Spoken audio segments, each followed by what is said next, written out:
妈，你小心点。小峰，小峰，你不能走呀！你走了，村里这满地的黄花菜可咋办啊？是啊，这不都说好马上要签今年的合同了吗？这菜都摘下来了，离了冷气可放不了半天啊！我的工作是种子公司研究员，不是黄花菜销售员。回村是看在乡亲们的情分上帮的忙。既然大家觉得我脏心烂肺，不领我的情，那我又何必在这里自讨没趣？至于合同，你们爱找谁签就找谁签吧。停下，都停下！周峰，你个脏心烂肺的吸血鬼，贪乡亲们的血汗钱，是不是该给大家一个说法？肖若瑄，你在说什么？装，还在这儿装，不见棺材不掉泪是吧？那周峰，那今年的黄花菜，我们就还按照去年的价格8块1。大家都听到了吧？8块1毛钱一斤，给我们的又是多少？8块一斤就挣了1毛钱，去年200多万斤，那可就是20多万啊！你真的贪了我们20多万？亏我们还对你那么感恩戴德，差点把你供起来。原来你心这么黑，连我们血汗钱都贪。小峰啊，九叔得说说你了，这事儿做得太不地道了。去年你们求我的时候可不是这个态度啊！小峰啊，你可是村里唯一的硕士生，救救全村人的命吧！我家老头子就指着卖黄花菜的钱看病呢，如果卖不出去，可就完了啊！小峰啊，婶子求你了。王婶，您别这样。峰啊，棺材本都投在这些黄花菜身上了，你只要能帮我们卖出去，我们可以给你3成当好处费。没错，4、6都成，可不能砸手里啊！是啊，能回本就行啊。去年要不是我，你们能把黄花菜都卖出去，能每家最少都赚个10多万吗？这么快就忘了吗？小峰说的没错，如果不是他，我们去年肯定赔得1分不剩，咱不能忘恩负义呀！话可不能这么说，事情一码归一码。周峰瞒着我们赚差价，那就是暗箱操作，就是黑心，是狼心狗肺。这笔账一定要和大家算清楚。没错，没错，亲兄弟还明算账呢。要算账是吧？好，那我就跟你们好好算算。这是冷链车的费用单，这是人工费，这是折损费，这是打包费。你们知不知道这些费用有多少？这1毛的差价根本不够用。去年我足足掏了2万块钱才堵上这些窟窿。周峰，你可真能鬼扯，把自己包装的和圣人一样，还自掏腰包，你脑袋进水了吗？你觉得我们大家会信吗？我信。小峰这些账单每一笔都写有详细，怎么可能作假？你们都看看，每一笔都能对得上账。乡亲们，咱们可不要因为一点谣言就误会小峰了。我才不信呢！连进价18块1都对我们隐瞒造假，说不定这些所谓的账单也是造假的。周峰，必须把去年贪大家的那20多万吐出来，否则别想好过。退钱！退钱！退钱！退钱！4块钱！钱都花在你们的黄花菜身上了，我哪有钱给你们？没钱？周峰，你不想给钱没关系，那我们就把你家里所有值钱的卖了来还钱。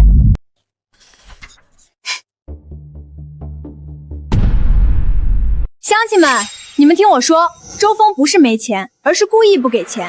他们家的微波炉是上个月新买的，折个几百块一点问题都没有。哎，他还有一台笔记本电脑也能值个几百，还有他们家的电视还是国外品牌，老值钱了。肖若瑄，你这是怂恿他人非法入宅、非法抢劫，是犯罪，你知道不知道？周峰，你少吓唬人，是你先贪了乡亲们20多万，犯罪在先，我们这叫拿回属于自己的东西。老天爷来了，我们也占理。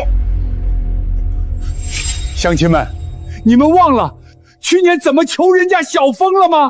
王老七说的没错，是周峰一直在帮我们，我们现在这样不好吧？要不算了吧？算什么？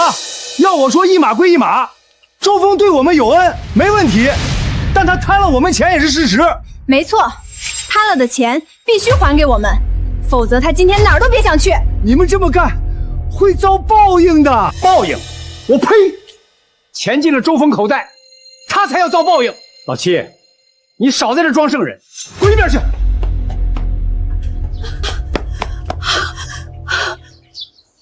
你们这是干什么呀？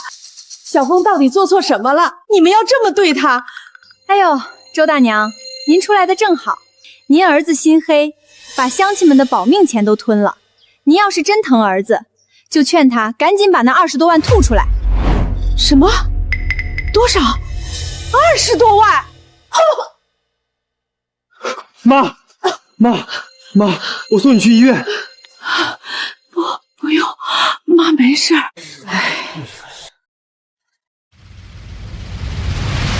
够了，不就是20多万吗？我退，我借钱也退给你们。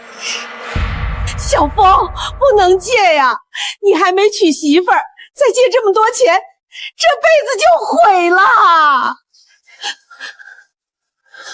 妈，没事儿，相信我，我能解决。喂，老焦，去年说的那笔钱，我现在要用，对，急用。李叔，去年你家3万2千斤，3200块，拿钱。嘿嘿，对，一分不少。七爷，这是你的。小峰，这钱我不能要，我要是拿了，我这辈子都别想睡个安稳觉了。周峰，早这样不就得了？拿大家的血汗钱，你良心不会痛吗？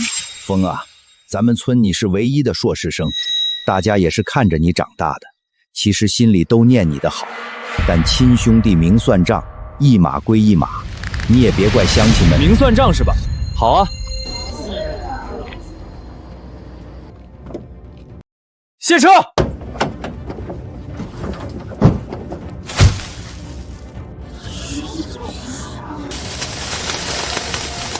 小峰，你这是干啥？车都装好了，咋又给倒出来了？你们不是嫌我赚了黑心钱吗？那从现在起，老子不伺候了。除了七叔家的黄花菜，剩下所有的黄花菜都跟我周峰再无半点瓜葛，哪怕他们烂在地里化成泥，我也不会多看一眼。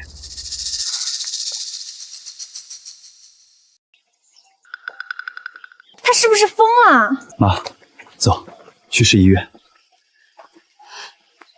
妈，你小心点。小峰，你不能走呀！你走了，村里这满地的黄花菜可咋办啊？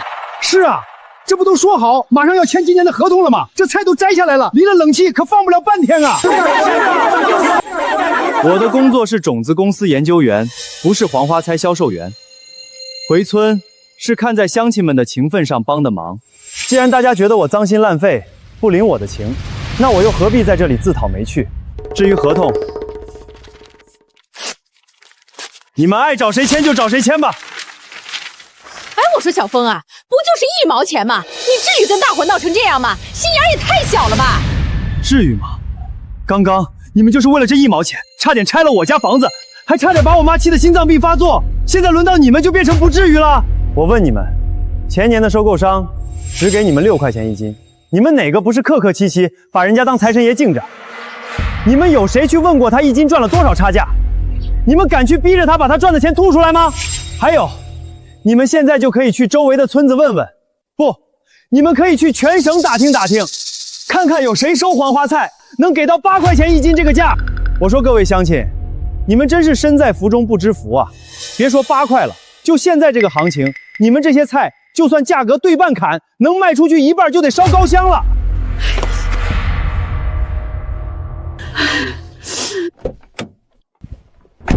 开车。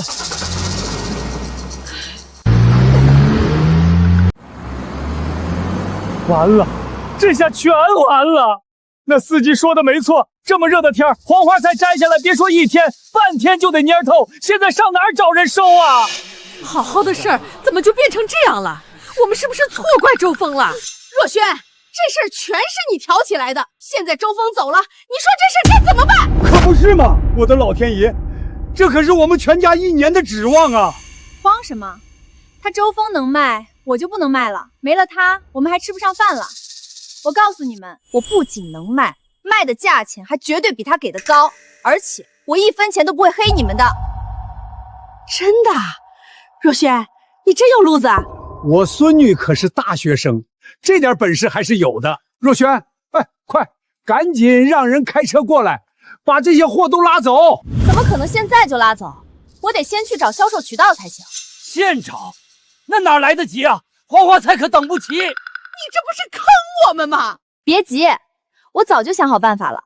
县城里有个大冷库，咱们先把这些黄花菜全部焯水处理一遍，再拉到冷库里保鲜，起码能放3-5天。这几天时间足够我把这些菜高价卖出去了。喂，是城西冷库吗？我这有批黄花菜要存，大概200万斤。200万斤，量不小啊！这样吧，1天1斤，收你1毛钱的租金。什么？1天1斤就要1毛？那刚从周峰那里退回来的钱，用来交租金都不够啊！这哪行啊？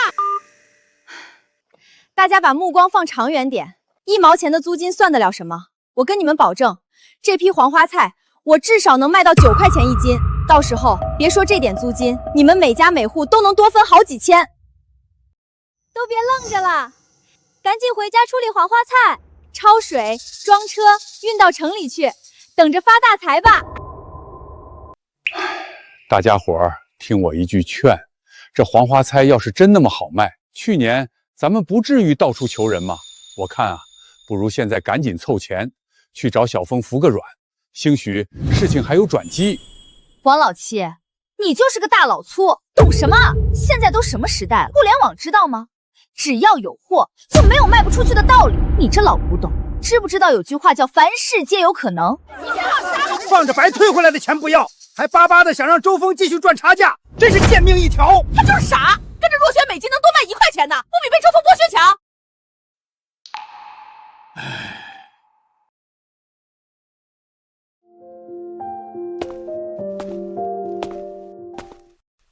哎呀，还是若轩有本事，有远见。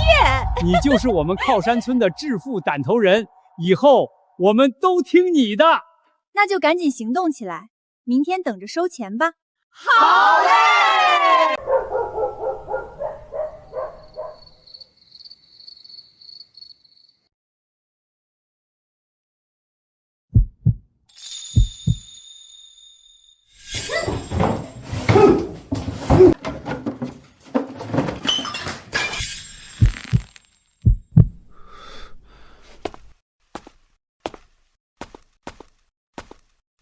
小峰啊，你借了那么多钱，全都给了那帮白眼狼，这以后可怎么还啊？你还没娶媳妇，这债得背到什么时候啊？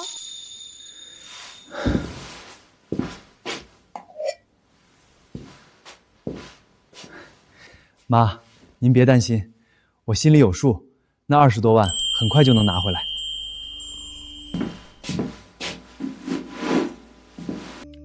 很快回来？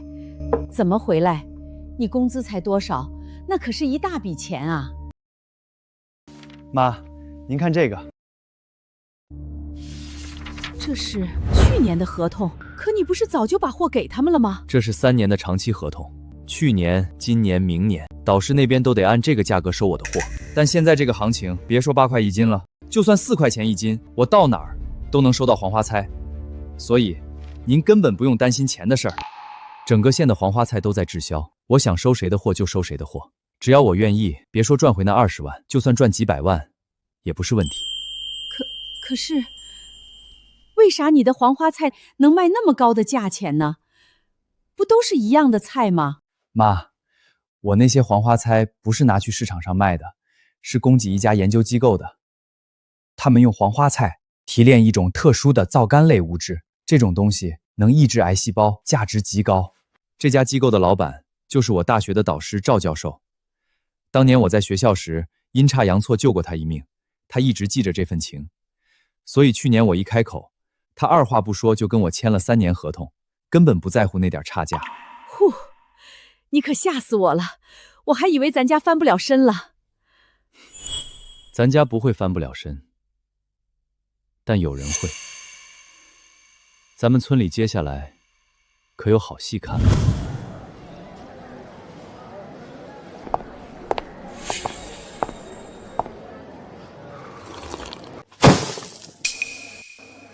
老板，你看看这货，一等品，新鲜的很，9块钱一斤，你要不要多少？你说多少？9块一斤，9块。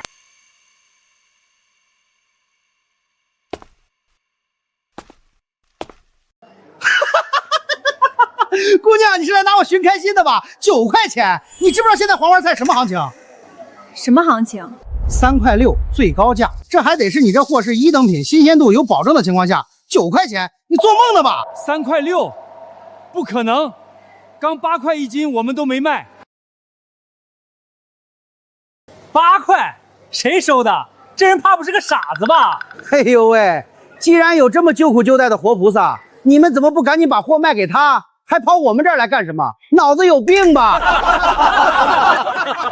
姑娘，我跟你说句实在话，就现在这行情，3块6已经是顶天了。谁要是8块钱收，我的货都给他，再给他磕2头。经理，我们村的黄花菜质量真的特别好，您看这颜色，这新鲜度，绝对是市场上最顶尖的。我们想跟贵超市合作，价格嘛，8块钱一斤就行。8块钱一斤，肖小姐，你知不知道每天有多少个村的村民来找我推销黄花菜？少说也有10几个村，他们给的价格最贵的也没超过4块，而且是新鲜的。你凭什么觉得你这些焯水的货能卖到8块钱？我们的货质量好啊。怎么证明？有鉴定证书吗？我们超市有稳定的供货渠道，所有的货都是通过严格检疫标准认证的，产品质量、供应量、配送时间都有保障。你告诉我，我为什么要放着稳定可靠的供应商不要，换你们这种3无产品？经理，那4块行不行？4块我们也卖。不好意思，我们没有增加供应商的打算，你们去别处看看吧。3块2，不能再多了。我们的原料供应商都是长期合作的，你们这种散货，我收了还得重新检测，麻烦。小姑娘，你在做梦吧？现在满大街都是黄花菜，4块钱我都能收到一等品，凭什么给你5块？我们1个月也就用个几百斤，你要是愿意2块5一斤送到，我可以考虑。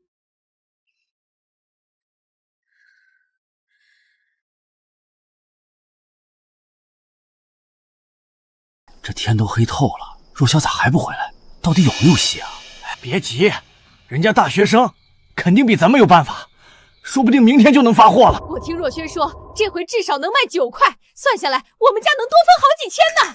我都想好了，拿到钱先买个4轮子，以后拉货方便。我早就说了，跟着若轩干准没错。周峰那个研究生又怎么样？还不是被我们赶跑了？回来了，若轩回来了。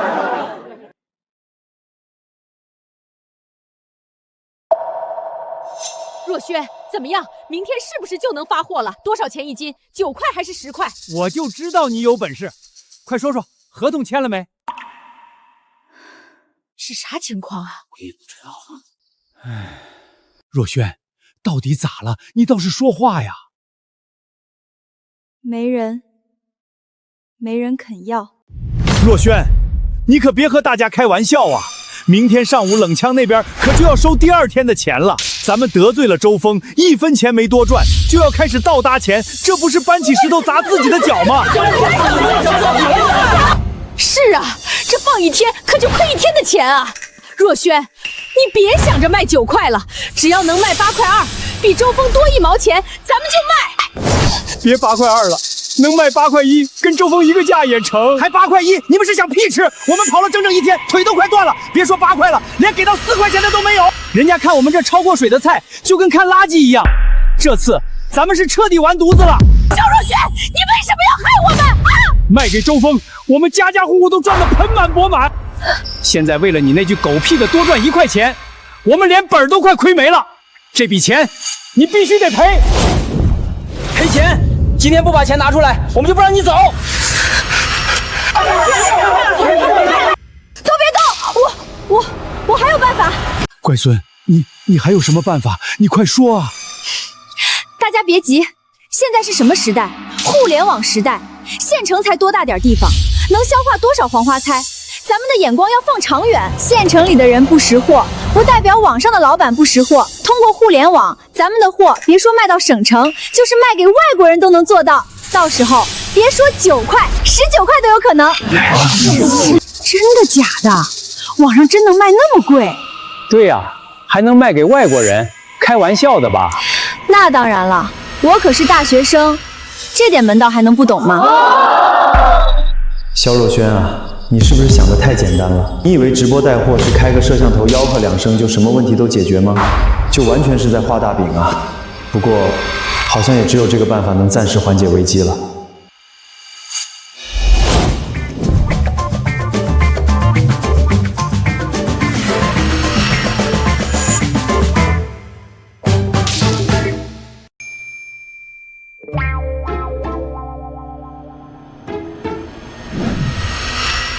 若轩，不对劲儿啊！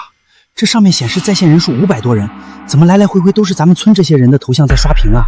该不会看直播的都是咱们自己人吧？怎么可能？互联网面向的是全国，肯定是你看错了。那要不咱们试试？现在所有人都退出直播间，看看还剩多少人？退出！退出！没错，我们村应该就也有几百人了。我通知大家都退一下。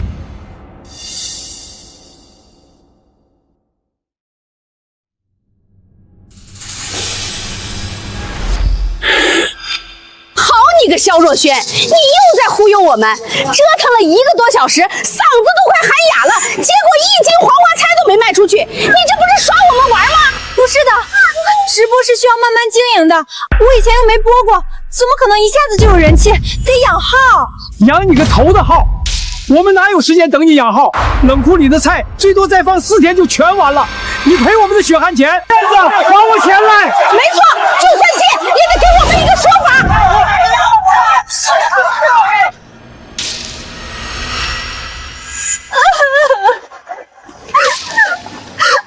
对不起，我错了，我真的错了。我也不知道事情会变成这样啊！我明明是想大家发财的，谁知道那些买家一个比一个黑，谁知道直播间里根本没人买呀！不知道，可你当初是怎么说的？你说你是大学生有门道，说能卖到外国去。现在倒好，咱们全村人的血汗钱都压在冷库里，光租金每斤每天就要1毛钱啊！哎呦，我的天爷！当初是谁信誓旦旦说能卖95块9的？早知道这样就卖给周峰了！乡亲们，我真是出于好心，大家放心，我会尽量再想办法的。但你们也不能光指望我一个人啊，这是关系到大家的钱，你们也都想想办法吧，万一能找到出路呢？你这说的是人话吗？当初是谁不让我们把菜卖给周峰的？是谁说周峰心黑的？现在出事了啊！又让我们自己想办法了。这件事儿确实是若轩的错，但事已至此，不是还有4天时间吗？各家各户能托关系的托关系，能找路子的找路子，万一能解决问题呢？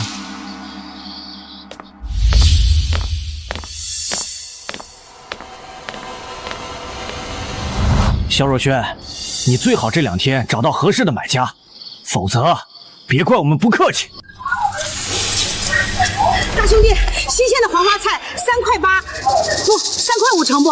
求求你买一些吧。3块5，隔壁摊子才卖3块1，你这都蔫了。那你说个价。经理，昨天不还3块5吗？怎么又跌了？现在全县的黄花菜都烂市了，1个钟头1个价，马上还跌。喂，老陈啊，我是靠山村老九。对，2块8。哎呦，那不是要人命吗？七叔，这一车一共3200斤，还是按照合同8块1。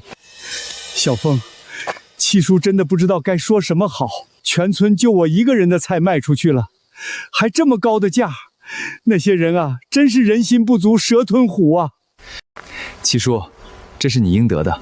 这车发走后，咱们明天去隔壁的大槐树村看看，那边的支书跟我联系过了，说他们的黄花菜质量有保障。周老弟，谁能和你这样的人合作，那都是他的福气。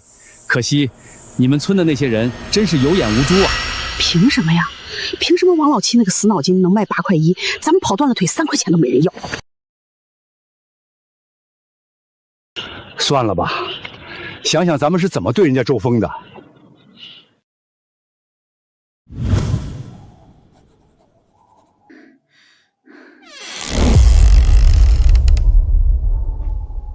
肖大小姐，这么晚了，不在直播间卖货给外国人，上我这儿来干什么？周峰，能帮帮我吗？周峰，你告诉我，你是不是在骗大家？8块1的收购价，这根本不可能！我跑遍了全县，连超市经理都说了，最高也就4块，你凭什么能给到8块1？肖若萱，你忘了吗？那录音不是你亲手录的吗？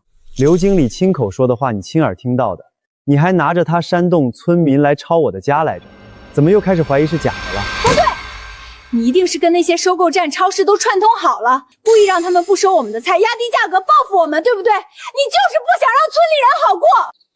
肖若萱，我该说你无知，还是说你有病？你以为我是谁？我有那么大的能量，能左右全省乃至全国的黄花菜市场。我听说你们不仅跑了收购站，还跑了地摊、饭馆。难道那些摆地摊的大妈、开餐馆的小老板，也都是我周峰的人？醒醒吧！黄花菜供大于求，这是市场逻辑。你什么都不懂，却为了那点可笑的嫉妒和虚荣心给村民画大饼。就是因为你，村里这次的损失至少上千万。肖若萱，你想好怎么赔了吗？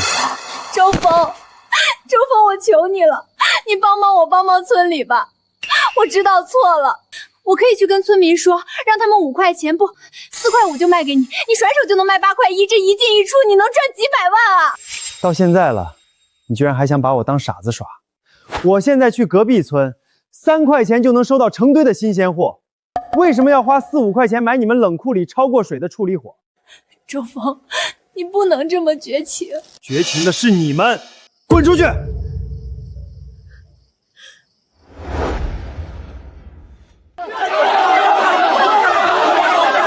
你这个害人精！打死他！肖若萱，今天是最后一天了，冷库那边说了，明天要是再不把黄花菜拉走，就直接当垃圾清理掉。你必须给我们个说法！你赔我们钱！你当初说能卖9块的，现在1块钱都见不着。你今天不给个交代，你就别想走。凉了，这次黄花菜真的凉了，全村人的命都让你给做没了，你必须负责！打死他！我有办法！你有什么？我有办法！你还想耍什么花招？我们的耐心是有限的。就是，你是不是又想画个大饼，把我们当猴耍？不是的，这次是真的，我发誓，我真的还有最后一个办法。你所谓的办法就是让我们一次又一次的往里搭钱，我们可再也上不起你的当了。烘干，我们可以把黄花菜烘干。冷库只是保鲜，最多放几天，但是烘干就不一样了。烘干之后，这些黄花菜就变成了干货，别说放1个月，放半年都不会坏。这样，我们就有大把的时间去找买家了。烘干，那得花多少钱？我算过了，咱们村这200多万斤的鲜货，焯水后重量会少一些，全部烘干的话，大概要30万。什么？还要30万？肖若萱，你安的到底是什么心？先是让我们得罪了周峰，然后让我们花钱租冷库，现在又要我们掏30万去烘干，你是不是想把我们全村人的家底都掏空？就是，我看他就是个骗子！打死他！这笔钱我来出，我一个人出，不用大家掏钱。你们只要等着就行了。若萱啊，你糊涂啊！30万，那不是30块，你上哪儿去弄这么多钱啊？爷爷，我知道你有钱，你那笔养老钱，我知道你一直存着没动。不行，绝对不行，那可是我的棺材本啊！爷爷，就当是借我的，1个月，我保证，只要1个月，我肯定能把这些黄花菜都卖出去，到时候连本带利还给您。现在只有您能救我了。好吧，周老弟，说真的，这大槐树村也太偏了，路也不好走，真亏你能找到这种地方。偏是偏了点，但根据我之前的调查，这个村子是附近几个乡镇里在黄花菜种植上最用心的一个，而且水土好，而且这里也是最穷的一个村子，路不通，消息闭塞，他们的好东西更需要一个识货的人。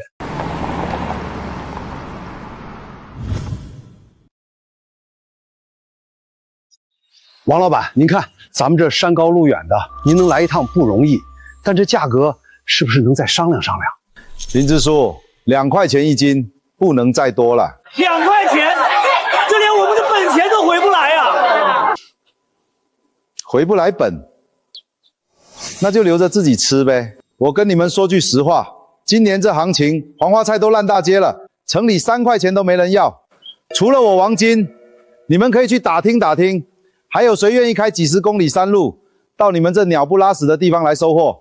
我把话撂这，我走了，你们大槐树村几10万斤黄花菜就等着烂在地里吧。行了，给你10分钟，跟你的村民们好好商量商量吧。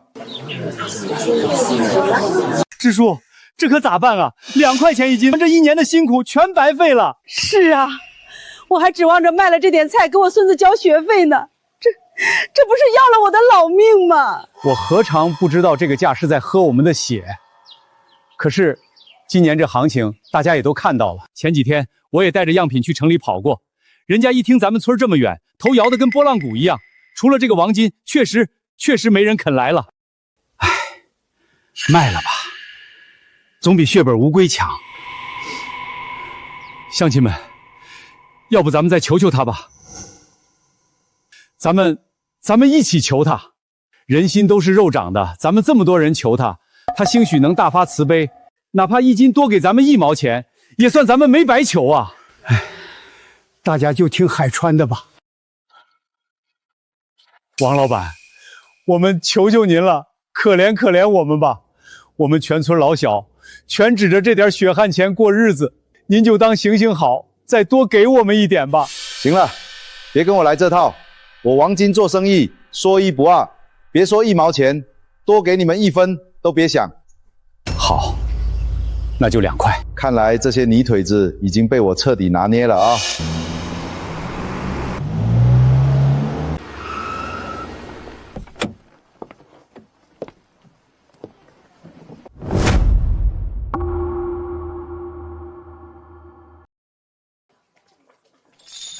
这位老板，您带这么多车来我们大槐树村是有啥事儿吗？您就是林支书吧？我是来收黄花菜的。收菜的？哎呀，太好了，天不绝我们大槐树村啊！老板，只要您肯收，价格咱们好商量。您看，能2块1毛钱1斤收吗？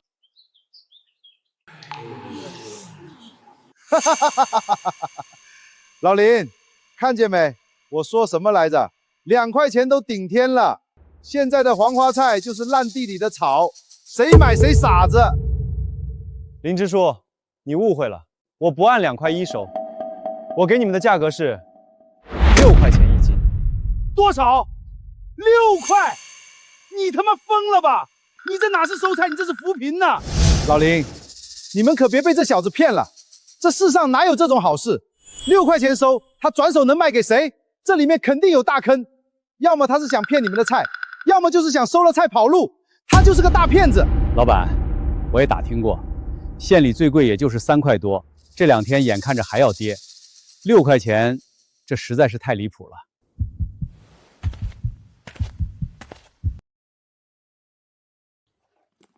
这是正规的收购合同，白纸黑字，而且只要合同签了，我马上现场支付1/3的预款。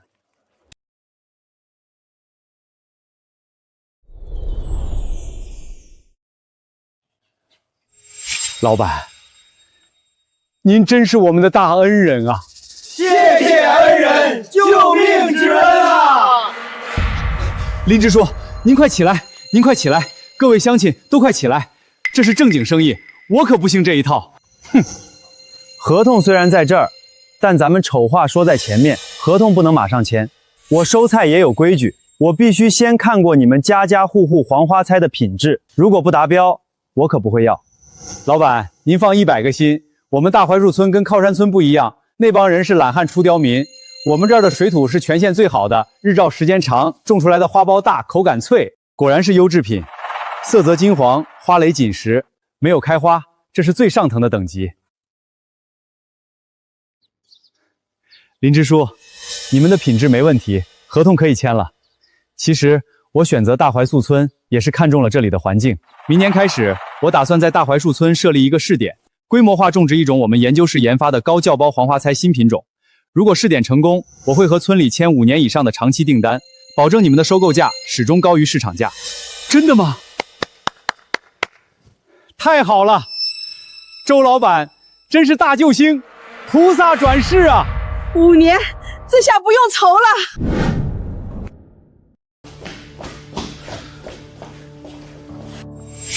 师傅，您给看看这个干货大概什么品级，能卖个什么价？你们这货之前进过冷库吧？水分没排干，冷热一交替，里面的活性都死透了。你看这色泽发暗发黑，我看就是2级品都够呛，这撑死算个残次品，肯定卖不上价。师傅，那如果是2级品能卖多少呢？只要能回本就行。2级品现在市场上1斤30块左右，可你这是连等级都评不上的残次品，这种货连批发商不一定要，因为卖相太差，消费者一看就觉得是坏的，恐怕也就卖20吧。烘干费、人工费、运输费，这么算下来，这干菜的价格居然还不如当初直接3块钱卖生鲜菜，折腾来折腾去还亏了。怎么会这样？小姑娘，你现在不算亏，现在最大的问题是，这种质量的货20也不见得有人要啊。我就说那冷库去不得，这下好了，生菜变烂菜，原本还能挣个烟钱，现在恐怕全砸手里了。不，还没走到绝路，还有互联网。既然实体店不收，我们就找网红带货，只要有流量，再烂的东西都能卖出去。若萱啊，爷爷最后那点养老金都填进冷库了，现在家里就剩这些钱，爷爷也实在是帮不了你了。爷爷，我不是来要钱的。乡亲们，这次是我卖掉黄花菜的最后机会，我联系上了一个大网红，人家带货一次几10万单，但请人家还凑钱。肖若萱，你当我们是提款机呢？这大半年我们存款全让你给折腾光了。就是，如果把我们的钱打水漂了，你拿什么还？你爷爷那破房子嘛，能值几个钱？你就算把你爷爷卖了，我们也1分钱都拿不出来了。你还想让我们凑钱？除非先把前面的损失赔给我们。对，赔钱。行，你们不给钱是吧？那大家都别活了。我跟我爷爷家底儿都空了，就剩那2间破厨房。你们要打要杀随便，但打死我，你们那几百万句铁画块就彻底成垃圾了。我要是拿不出来，我就不走了。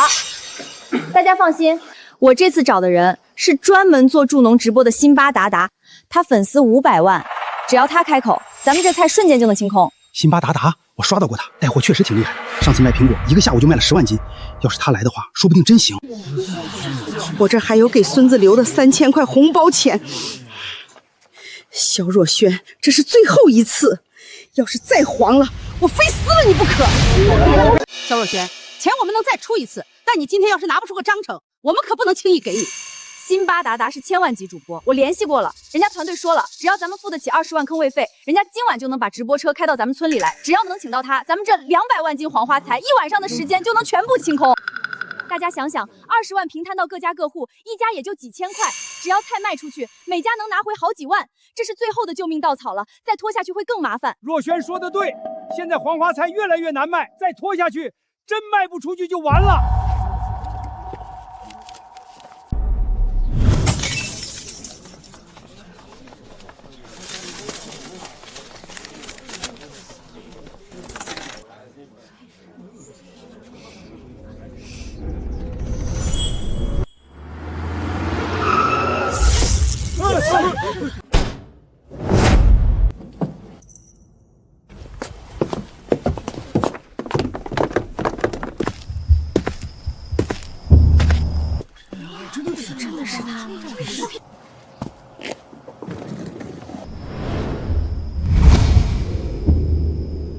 肖小姐，我辛巴达达带货向来谨慎，产品质量必须得过关。你们的质检报告呢？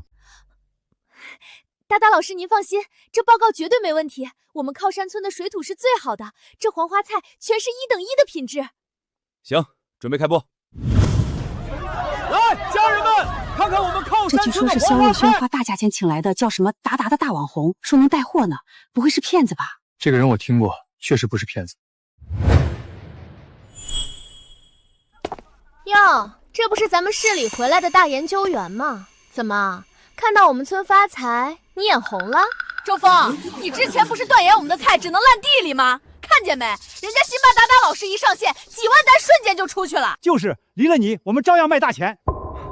我真不明白你们在开心什么。就算你们的黄花菜能评上2级，按照市场价折算成鲜黄花菜，1斤也不过3块钱，而我之前给你们多少？足足8块钱，1斤就亏5块钱，你们有什么可欢天喜地的呢？没错，这都是你害的。肖若轩，你真坑死我们了！我们的黄花菜已经全部售罄了，家人们太给力了，销量已经突破30万斤了，谢谢大家了。虽然卖的便宜，但总算是把村里的黄花菜都卖出去了，这事儿也算圆满解决了。妈，事情恐怕没那么简单。小峰，怎么就没那么简单了？这不卖出去了吗？妈，你看那个网红手里拿着展示的样品，色泽金黄，花蕾没有一丝黑点，那是用刚采摘最顶尖的新鲜黄花菜直接烘干才能达到的质量。可咱们村的黄花菜呢？那是在冷库冷藏了5天的，烘干后不可能是这个质量，应该连2级品都难评上。肖若欣他们这种做法叫以次充好，虚假宣传。啊！现在的消费者不是傻子，一旦买家收到货发现不对，绝对会引发大面积的退单。再不错，就是直播卖有时间的，那是已经拥有买脱风险的。到时候不仅货得回来，你有的卖货风险，多数还得赔偿那个网红，这种算是他的界面在侦测了。应该不会吧？肖若轩，你今天必须给我们一个交代，为什么发出去10万斤，退回来8万斤？网上全是骂我们是骗子的。大家辛辛苦苦打包熬夜，结果都退回来了，你又忽悠我们！我没有，我真的没有！你还我们的血汗钱！乡亲们，你们听我说，这不怪我啊，是那些买家故意找茬，肯定是周峰在背后买水军黑我们。肖若轩居然突然间闯入，被法务主管打断的。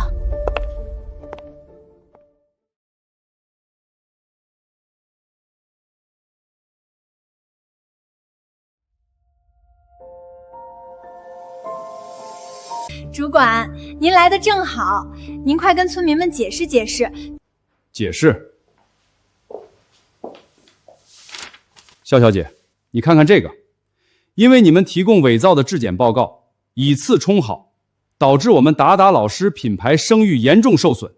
根据我们签订的合同第3条，由于供货方欺诈导致的一切损失由你们全额承担，赔偿20万，否则法庭见。是我没说实话，村里的黄花菜早就坏了，连2级品都到不了。质检报告是我花钱买的假报告，求求你们原谅我一次吧。还想帮村里把菜卖出去了，我不是故意的。肖若轩，你真是个害人精啊2条路，赔钱，否则法院你自己选吧。好，我赔。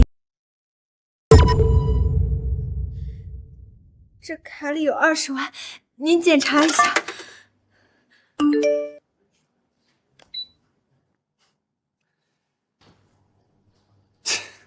早知今日，何必当初？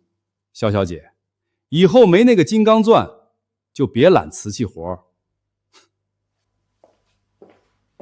接近20万的债，可怎么办啊？肖若轩，网红的事儿你是结了，咱们村的事儿还没完呢。你答应大伙儿高价卖菜，现在还差得远呢。对，冷库里那30万斤干黄花菜，你必须帮我们卖掉。当然，我们也不是不讲理，价格低一些也行，但要尽快卖掉。你别想卷铺盖逃跑。从今天起，村里会安排人24小时盯着你，你走到哪儿，他们跟到哪儿，还磨蹭什么呢？快去找销路啊！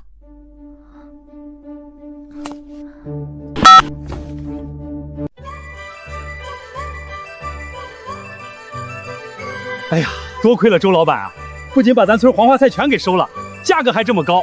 等这阵忙完，我高低得给我家婆娘添置个大彩电。可不是嘛，我准备把我那破摩托换了，也洋气一回。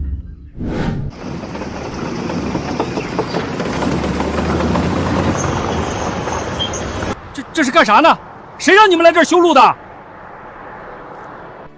是周老板，那位周峰周老板，他个人出资，要把你们出村的烂泥路全部改造成高标准的柏油大马路。这是真的？林支书，要想富，先修路，以后咱们长期合作。这路修好了，冷链车进出也方便。乡亲们，周峰老师用他自己赚的钱来帮咱们大槐树村修路啊！这大路一通，咱们子孙后代都不用再受穷了。大伙儿还愣着干啥？有力气的出力量，赶紧过来帮忙！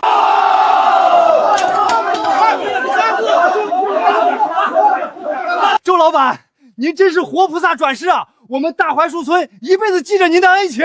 对，谁要是敢对不起周老板，老子第一个砸烂他的狗头！林支书，快让乡亲们歇歇。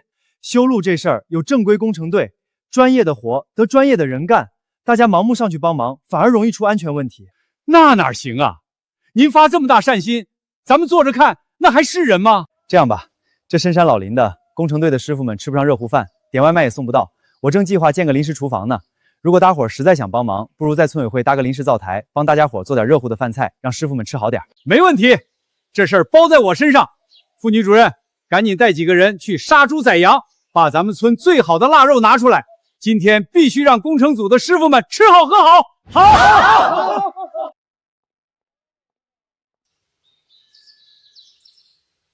特级礼品黄花菜，1斤竟然能卖到55块钱，真是离谱啊！而咱们村那些5等级的垃圾，20块钱都嫌贵。哼，如果……别看了，再贵也是人家的，赶紧想办法把咱们那些黄花菜卖掉吧。你们知不知道，咱村那30万斤黄花菜，如果全部按照现在的特级品价格卖，我们能赚多少？最少也要500万啊！500万！500万？可咱们的货都超过水，还放发案了，怎么可能变成特级品呢？质检那一关根本过不去啊！活人还能被尿憋死？现在互联网这么发达，肯定能找到办法。如果真成了，咱们几个把这笔钱一吞，每人都能赚个100万。你们干不干？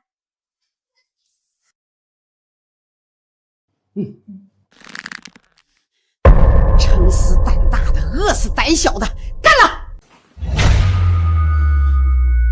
若萱，这能行吗？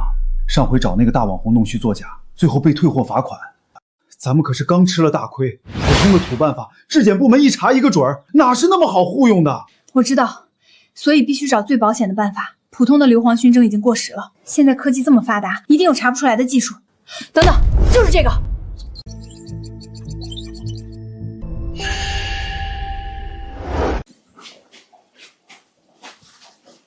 肖小姐，你们找我算找对人了。我这套是最新引进的生物高分子覆膜还原技术，不管你这菜放了几天，只要用我的高科技手段处理一下。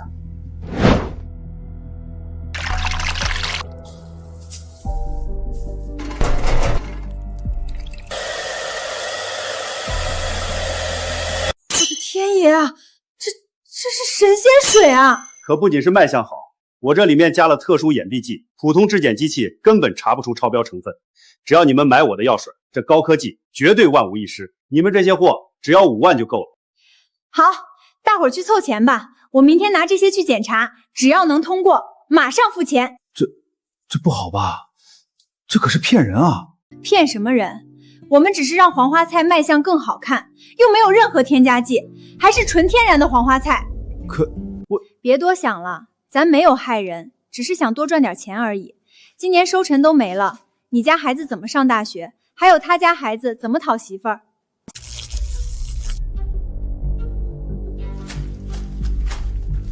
周峰，你以为你不收货就能把我逼死了？做梦去吧！等这些货卖了，500万到手，我马上离开这破村子。这品相色泽金黄饱满，干燥度也刚刚好，确实是难得一见的特级品。张总好眼光，这可是我们村用最新科研成果培育出来的金丝特级黄花菜，专攻高端礼品市场。好，现在市面上全是堆烂货，难得见到这种极品。我先定5万斤，1斤按55收，没问题吧？没问题，张总爽快。那咱们现在就把合同签了。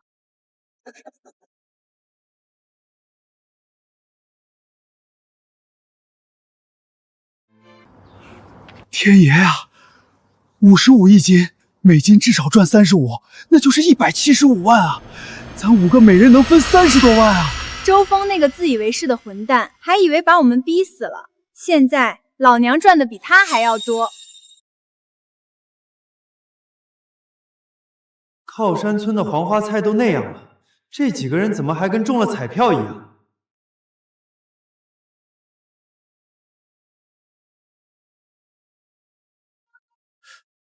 你有什么事儿吗？刚刚是不是靠山村的人来推销黄花菜了？对，你怎么知道？我刚签了5万斤，货还不错，有什么问题吗？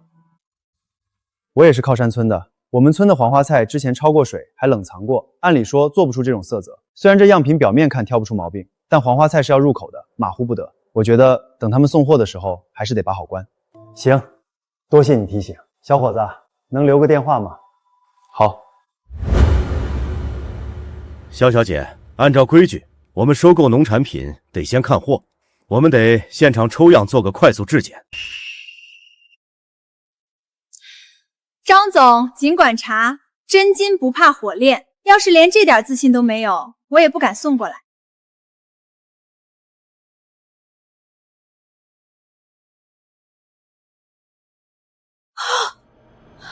张总，这批菜不能要。怎么回事？张总，这批黄花菜多种有害成分严重超标，焦亚溴酸钠和不明高分子化工掩蔽剂的残留量超过了国家食品安全标准的整整几百倍，这根本不是什么特级品，这是毒干菜啊！不可能，这绝对不可能，一定是你们的机器坏了，弄错了。我们这是市面上最先进的精密检测仪，这上面超标的项目多达10几项，不仅是超标一点点，是严重超标。这种货你拿到全省任何一个检测机构都绝对通不过，谁卖谁坐牢。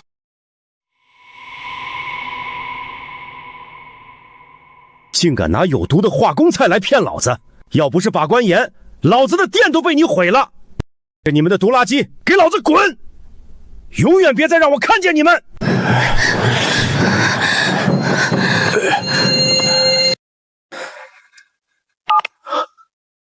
喂，周峰老弟吗？哎呀，这次多亏了您啊！那批货真查出问题了，您真是我的救命恩人啊！真他妈的是作孽啊！几天又搭进去1万，肖若轩，都怪你！要不是你搞这种歪门邪道，咱们怎么也能回点本钱。现在好了，黄花菜成了毒药，连喂猪都没人要了。村里人要是知道这批菜彻底废了，非活剥了咱们不可。别慌，我们还没输，咱们还有一个最大的冤大头可以找。谁还会收咱们的毒菜？周峰，去找周峰。你们忘了，周峰收村里的菜从来都不做质检，直接就拉走。而且这些菜原本就是靠山村的，他知根知底，绝对不会怀疑。对啊，我听说周峰收的黄花菜根本不是拿去市场卖的，他之前收货确实看一眼就过秤。如果周峰能把这30万斤烫手山芋全收了，就什么事儿都没有了。没那么乐观吧？咱们前些天把人家的家都给抄了，周峰现在恨死咱们了，怎么可能收咱们的菜？就凭我们几个，当然不行。但如果是全村人一起出面呢？现在村民们都快急疯了，只要给他们一个狠狠的刺激，为了钱，他们都能把周峰当祖宗供起来。若瑄，还是你脑子灵。那咱们怎么让全村人都去呢？明天就是隔壁大槐树村通车的大日子，我听说他们会进城集体大采购，这就是最好的机会。让嘞，换新彩电喽！多亏了周峰老板，咱们村今年发大财啦！看新买的车，气派不？我的老天爷呀！原本俺家也想换大彩电的呀，如果没和周峰闹掰就好了。谁说不是呢？这些富贵本来全都是咱们靠山村的，现在全被隔壁村给抢走了。乡亲们，明人不说暗话，得罪周峰的事儿确实怪我，但周峰毕竟是咱们生养的，所以只要大伙儿今天一起出面，一定能把这个财神爷求回来。对，把财神爷夺回来，没错，把财神爷夺回来。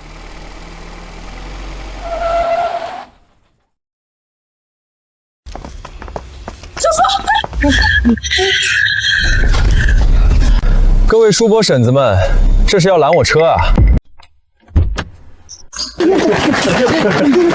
小峰啊，不，周老板，我们错了，我们真是猪油蒙了心，才会被肖若瑄那个小丫头片子给骗了，我们给您赔罪了。是啊，周老板，婶子不是人，婶子有眼不识泰山。周老板，求求您高抬贵手，就再拉我们一把吧。只要您肯收，就算比市场价低也没关系，我们都认。是啊，只要能把菜卖出去，换点钱给家里的老人孩子买米下锅就行啊！求求您救救我们吧！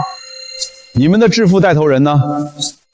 这事儿从头到尾都是他挑起来的，现在捅了这么大的篓子，他自己倒躲起来，让你们这群老弱病残出来顶着。周峰，对不起，这件事全都是我的错，是我年轻气盛，是我虚荣心作祟，蛊惑了乡亲们，但乡亲们都是无辜的，他们现在已经知道错了，也真心悔改了，你就原谅我们这一次吧。对，我们再也不敢了。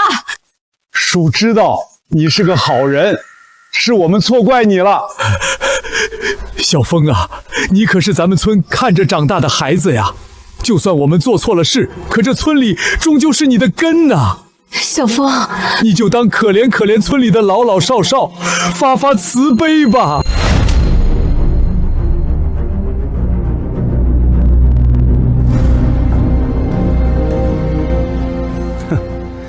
这个慈悲，恐怕我发不了。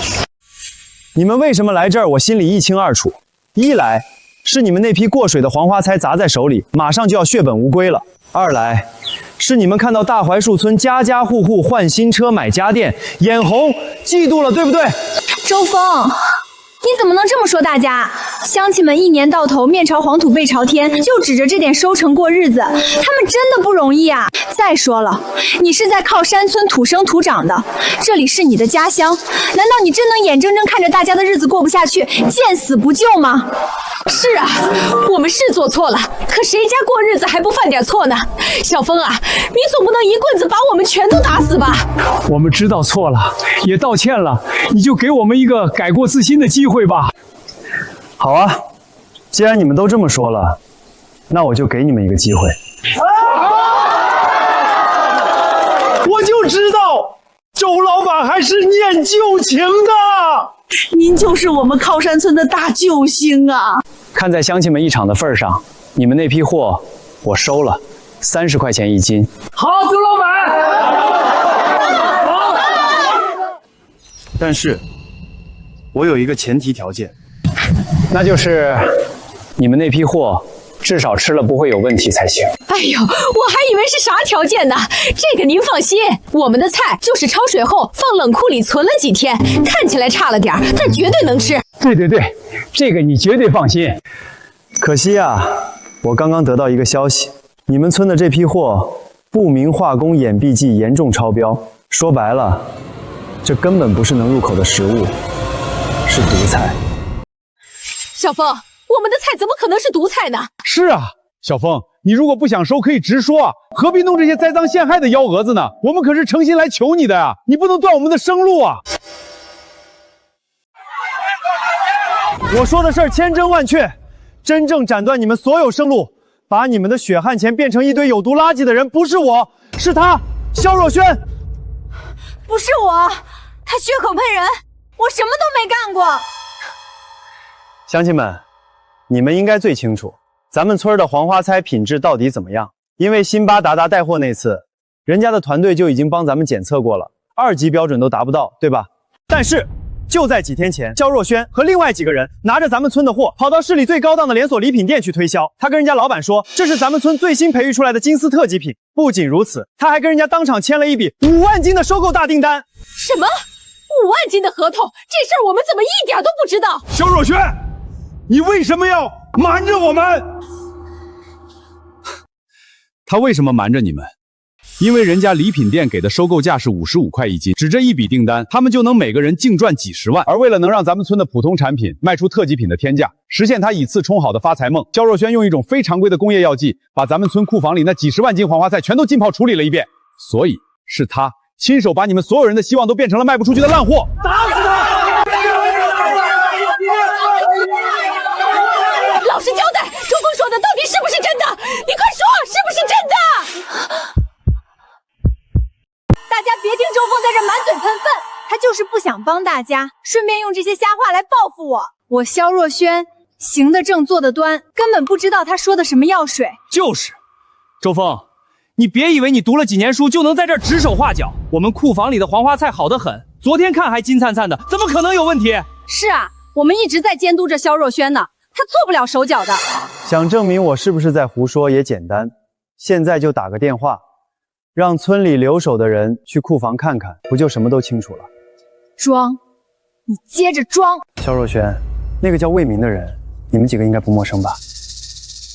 怎么不说话了？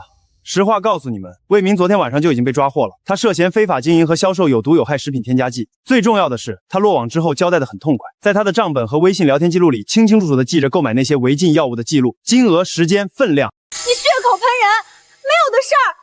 那是正规的保鲜剂。萧若萱，动动你的脑子吧，你几个都被魏明那个老江湖给骗了。魏明前当面给你们演示处理的那批黄花菜，确实是没有任何问题的，因为他当时用的是一种极其昂贵的进口生物活性酶，那东西确实能完美处理无残留。但是那种药水非常贵，成本远远超过了黄花菜的售价，哪个傻子会用它去处理普通农产品？等你们交了定金，放松了警惕之后，魏明卖给你们的大货根本就不是什么高科技生物酶，而是掺了大量工业硫磺和违禁防腐剂的科技与狠活。用那东西处理的黄花菜，就算是喂猪，猪都得中毒。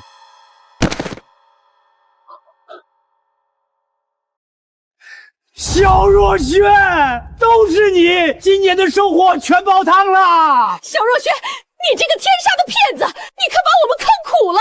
你必须给我们一个交代。对。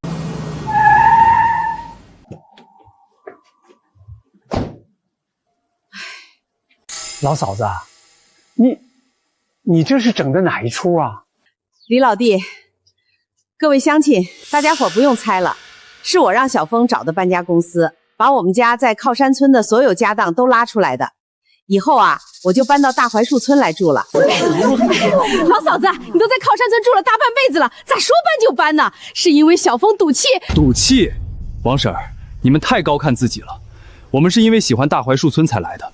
房子都已经打理好了，今天我就把话挑明了，从现在开始，我周峰还有我妈正式迁出靠山村，和靠山村再也没有半点瓜葛。既然你们觉得我脏心烂肺，赚你们的血汗钱，那我们走便是了。小峰，你不能这么绝情啊！当初是我们糊涂，被萧若萱这死丫头给蒙蔽了双眼。你回来吧，我们给你赔罪还不行吗？不必了。我导师赵教授的研究机构未来10年的黄花菜采购合同，已经在今天早上正式和大槐树村签下了，所以你们以后也不用来缠着我了。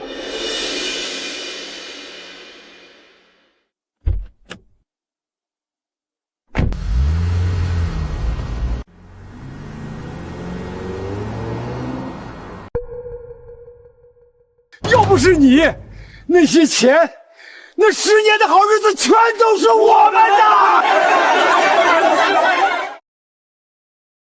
住手！打我你们都要去坐牢的！再说，就算你们把我打死了，黄花菜也变不成钱啊！肖若萱，不打你也行，但你今天必须给我们一个说法。事情是你挑起来的，全村的损失上千万，逼急了，我们可不管有什么后果。李叔、王婶儿，你们到现在还没看明白吗？我承认这件事是我不对，但周峰又是什么好人吗？他周峰明知道撕毁合同的后果是什么，可就算我们要破产，他也没拉过我们一把。他是个斤斤计较、心狠手辣的畜生。我们不就是让他损失1毛钱吗？他却想看着我们全村人去死。还有大槐树村那帮穷鬼帮过周峰什么？凭什么我们村养了周峰几十年，最后他们享受成果？话是不错，但人家现在合同都签了，我们还能硬抢不成？硬抢当然不行，但你们别忘了，大槐树村建在山里面，而我们靠山村正好在大槐树村的下游。这条唯一通往县城的必经之路要从我们靠山村的地界穿过去。只要咱们大家伙齐心协力，让大槐树村那些黄花菜运不出去，到时候周峰自然会乖乖的求我们。轩丫头，这样不好吧？这万一出了人命，这事儿就大了。是啊，这事我可不敢参与。我们已经辜负了小峰一次，不能再这样辜负他。这事我不参与。一群窝囊废，都被周峰那混账东西害成这样了，还怕这怕那的。小轩，他们不敢做，李叔敢，我听你的。谢谢李叔。周峰，这都是你逼我的，我要让你把吃进去的全都加倍吐出来，我要让你付出代价。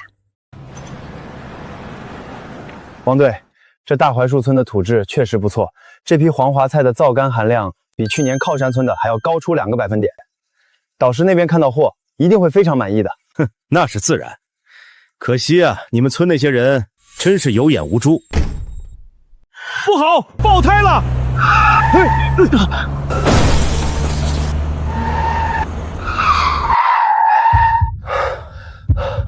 没事吧？没事。妈的，吓死老子了！这好端端的新换的轮胎怎么会突然爆胎？这不是意外，这是有人想要我们的命。这绝对不是意外，普通的路上怎么会有这么大的钉子？周老弟，这绝对是有人故意在路上使坏，这是要谋财害命啊！刚刚我们俩差点就摔成肉饼了。这条山路上，除了大槐树村，就只有靠山村了。能干出这种下三滥勾当的，大概率只能是靠山村的人。不过村里的大部分人我了解，他们是爱占便宜，但你让他们做这种事儿，他们也做不出来。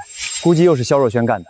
白眼狼，自己把财路做没了，现在又看不得别人好，居然玩这种阴招。周总，咱们报警吧。这里是深山老林，根本就没有任何监控，只要钉子上没证据，就算有脚印之类的也没用，不好办啊。先换胎吧，这批黄花掐耽误不得，必须今天送到市里的冷库。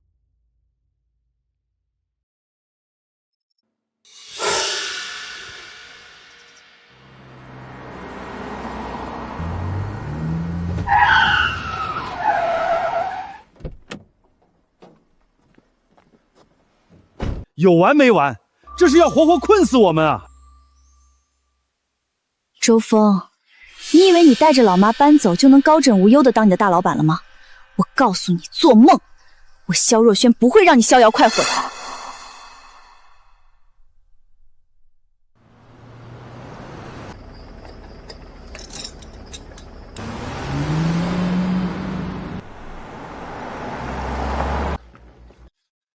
周老弟，这样下去绝对不行啊！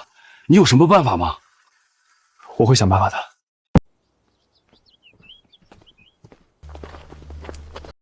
妈的，这一路全是钉子，最少撒了有3、4公里。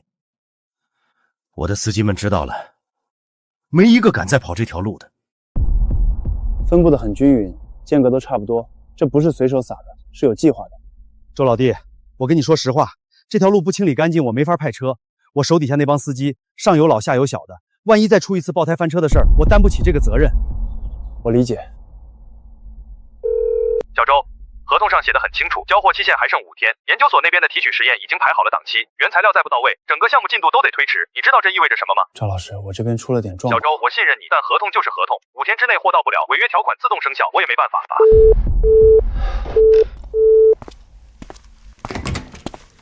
小峰，你这是咋了？林叔，路被人撒了钉子，车队不敢跑。赵教授那边只剩5天了。谁干的？肯定是靠山村那帮孙子。没有证据，我联系过治安局了，他们说这是区级道路，没有监控，铁钉上也提取不到指纹，暂时没法立案。县交通部门那边也说了，这条路不在县级管护范围内，让我们自己协调。那咋办？总不能眼睁睁看着菜烂在库里吧？林叔，你让我想想，给我一点时间。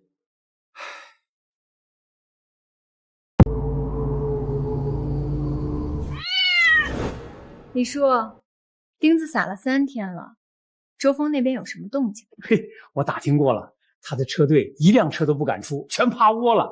听说他那个什么教授还催着要货呢，5天之内交不了货就得赔钱。5天？他连路都走不了，50天都交不了。好，只要路不通，周峰的黄花菜就运不出去，运不出去就违约，违约就赔钱，赔了钱他就彻底完了。到时候大槐树村的合同自然就黄了，我们再趁机抄底。还是宣丫头你脑子好使，这招可比上次高明多了，神不知鬼不觉的。但这事儿烂在肚子里，谁都不能说。被周峰抓到把柄，咱们可就不是赔钱那么简单了。你放心，打死我也不说。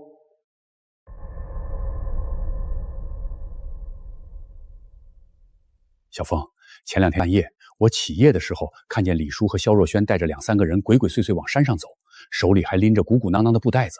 你说大半夜的上山，能干啥好事儿？七叔，谢谢你，这笔账我记下了。小峰，你可千万当心啊！那个肖若轩现在是啥事儿都干得出来的。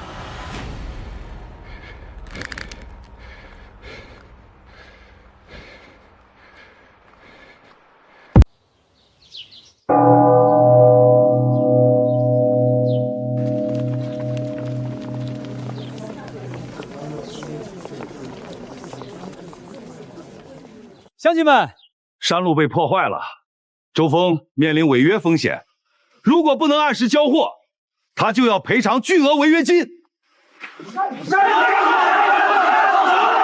这么缺神？这不是要断咱们的活路吗？肯定是靠山村那帮人干的。上次偷偷摸摸来撒钉子，就被咱们发现了。就是。对，乡亲们，人周峰给咱们修了路，给咱们签了合同，让咱们过上了好日子。对，是。现在有人要害他，就是在害咱们大槐树村全村老小，咱们能答应吗？不答应，不答应。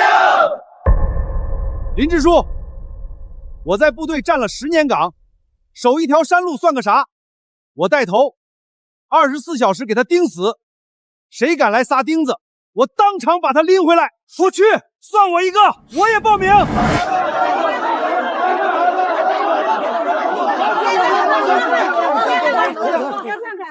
小峰，你别多想，你对咱们好，咱们自然对你好，这不叫报恩，这叫一家人。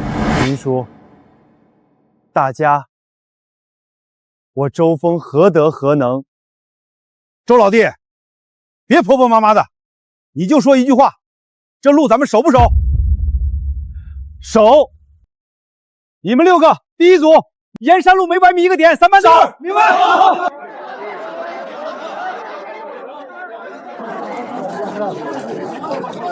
都别急，一个一个来。弟兄们，第1班岗出发。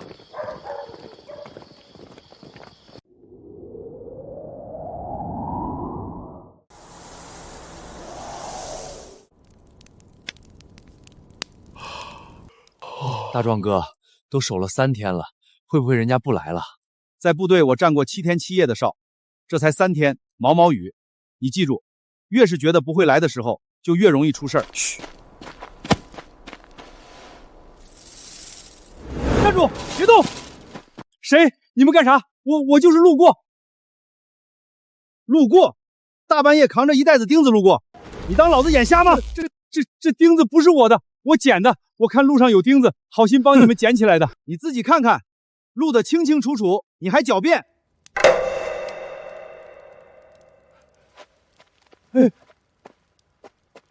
我那个，你们别声张，有话好说。今天你给我老老实实回去，要是再敢来第2次，我把你绑了，直接送治安局。这段录像我已经保存了，你自己掂量掂量。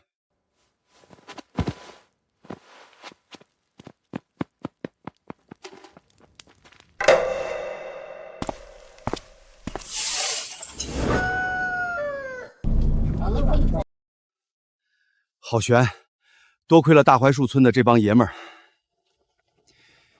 这份人情，我周峰这辈子都还不完。怎么回事啊？大槐树村那帮人疯了，他们在山路上，每隔几百米就安排了人守着，24小时不间断。我刚撒了没几颗，就被他们当场抓住了。你被认出来了？认出来了，那个叫张大壮的退伍兵还录了像，说再去一次，就把我送治安局。废物，这点事儿都办不好。你行你去啊！那条路上全是人，一个蚂蚱蹦过去都能被发现。这事儿没法再干了。守路能守多久？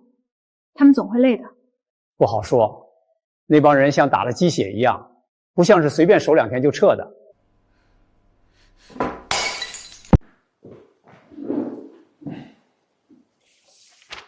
张大壮拍摄的录像截图、爆胎现场照片、铁钉实物照片、冷链车维修单据。这件事性质很恶劣，蓄意破坏道路交通设施，差点造成人员伤亡。小周，你报警了吗？报了，但治安局说山路上没有监控，铁钉上也提取不到指纹，暂时没法立案。目前我们大槐树村的村民在自发守路，但这不是长久之计。你想怎么解决？我有2个请求。第一，在这段山路的关键位置安装高清监控摄像头，彻底杜绝这种事儿再发生。第二，请县里出面协调一下，明确这种破坏道路的行为要承担的法律后果，形成震慑。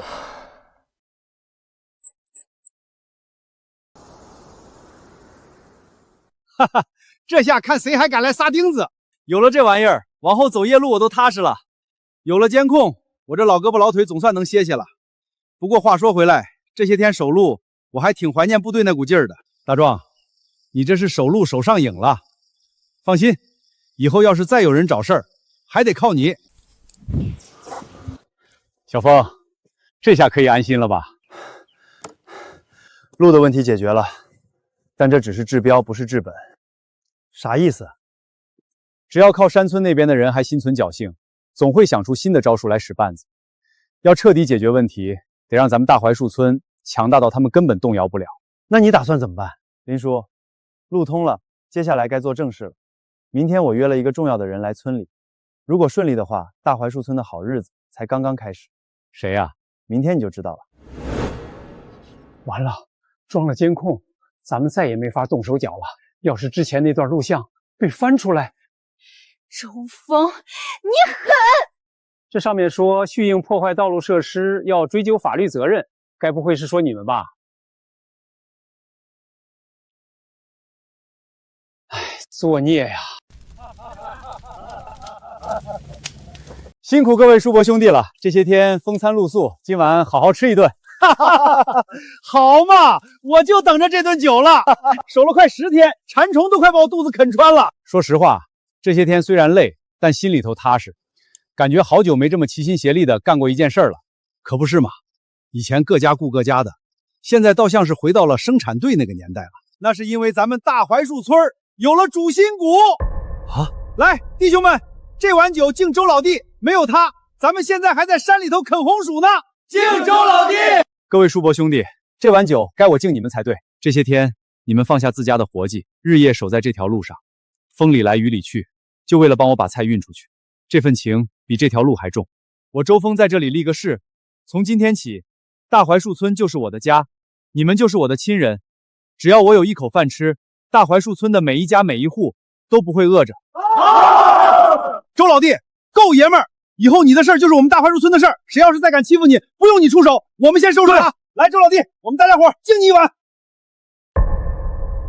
守住了路只是第一步，接下来要让大槐树村真正强大起来，强大到没有人能动摇。赵老师，货已经按时发出去了。另外有件事我想当面跟您汇报，您明天方便来大槐树村看看吗？哈哈，我正想找你呢，明天见。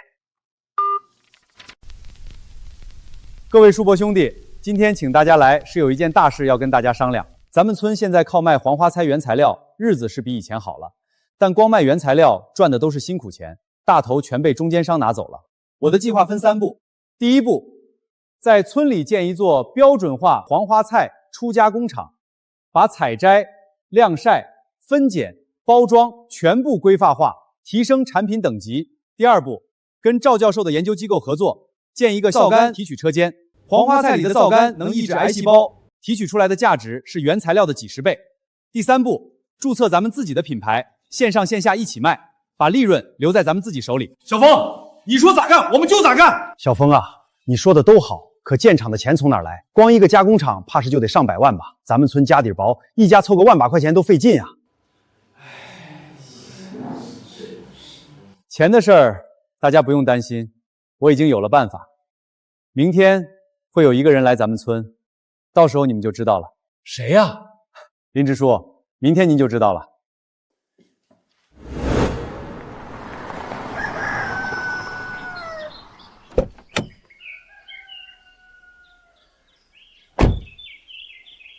嚯，空气真好！小周，你这个地方选的不错啊。赵老师，欢迎您，一路辛苦了。辛苦什么？我早就想来看看了。你那份规划书我看了，写的不错，不过纸上谈兵可不算数，得实地看看才行。赵教授，久仰久仰，小峰天天提您，说您是他的大恩人。哈哈哈，大恩人谈不上，当年是他救了我一命，我欠他的才对。走吧，走，带我去看看你们的黄花田。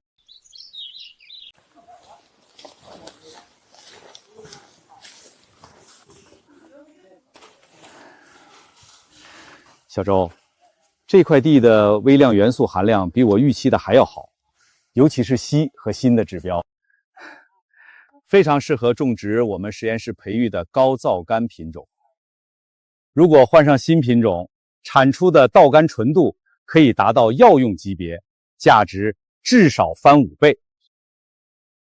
赵老师，新品种的种苗成本高吗？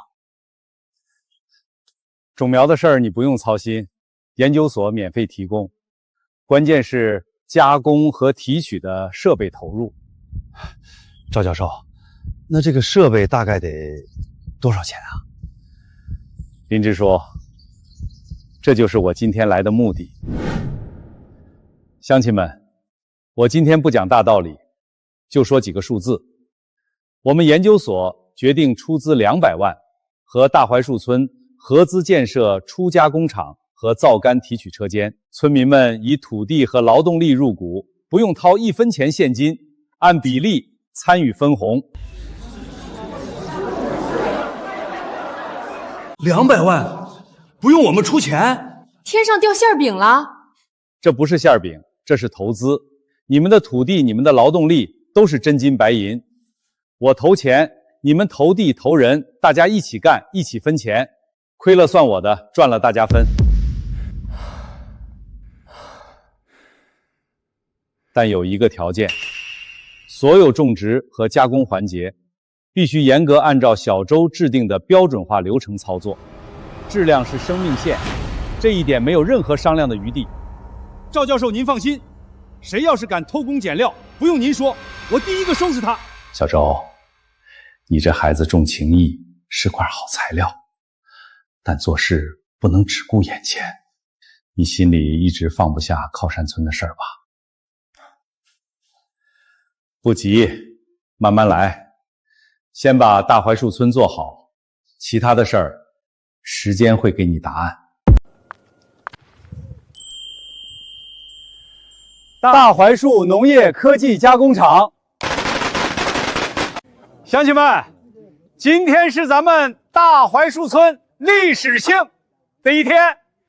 工厂建成以后，优先招聘本村村民，保底月工资3000块，加上种植收入和年底分红，每家每户的年收入最少翻3倍。3倍，一年能挣10几万。我种了一辈子地，做梦不敢这么想啊！还愣着干啥？开工！开工！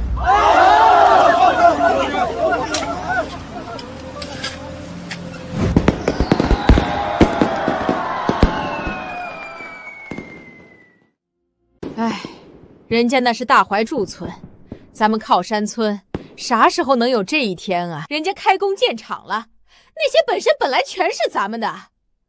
有啥用？后悔也晚了。自作孽不可活啊！我听说大槐树村工厂招工，你们说周峰会不会要咱们靠山村的人？人家凭啥要咱们？咱们把人家往死里整，现在倒想去人家那儿讨饭吃，这脸我丢不起。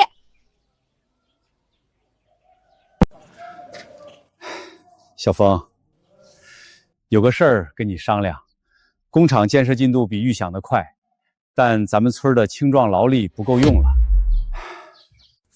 工程队那边催着要人，说再不增加人手，下个月的工期就赶不上。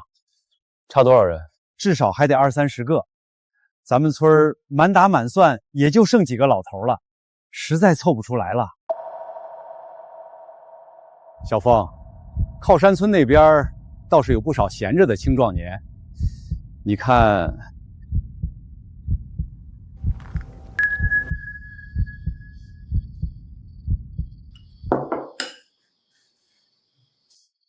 小峰，是不是在想靠山村的事儿？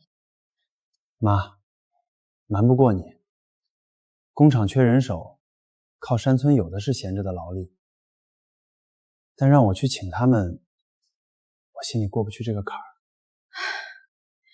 小峰，妈问你一句话，靠山村那些人确实对不起咱们，但那里面也有好人。王老七半夜给你报信儿的事儿你忘了？还有那些拒绝跟肖若璇一起撒钉子的人，他们也没害过你。你能把他们跟肖若曦那帮人分开看吗？你爸活着的时候常说一句话，记仇的人走不远，记恩的人才能走到头。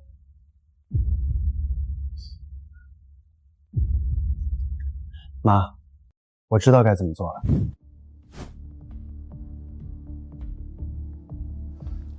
你们几个之前有没有参与过堵路、撒钉子，或者跟着肖若萱搞过什么名堂？周峰哥，我发誓我什么都没参与过。当初肖若萱叫我去堵路，我没去。你可以去问王老七叔，他能给我作证。我也没有，我还劝过我爸别跟着肖若萱瞎闹，可他不听。我知道了，你们几个先进去登记，明天正式上工。但我把丑话说在前头，进了这个门就得守这里的规矩，好好干活，踏踏实实做人。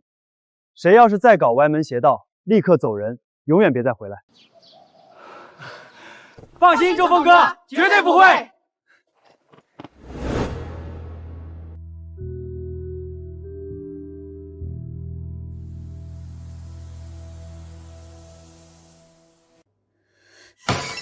好啊，周峰，你收买人心收到我们村来了，那行红字就是冲着我来的，你这是要把我彻底孤立。轩丫头，算了吧，周峰那边越来越强了，监控也装了，县里也站他那边了，咱们再折腾下去，迟早把自己折腾进去。算了，李叔，你算算咱们亏了多少？黄花菜的本钱、药水的钱、坑位费、罚款，加起来好几十万，这些钱就这么打水漂了，你甘心吗？不甘心。库房里还有20多万斤泡过药水的黄花菜，只要把它们卖掉，所有的窟窿都能填上，还能赚一大笔。那些是烂菜啊！上次在礼品店就被查出来了，你还敢卖？上次是本地查的严，如果卖到外省呢？放到那些管理不严的小市场呢？谁能查到我们头上？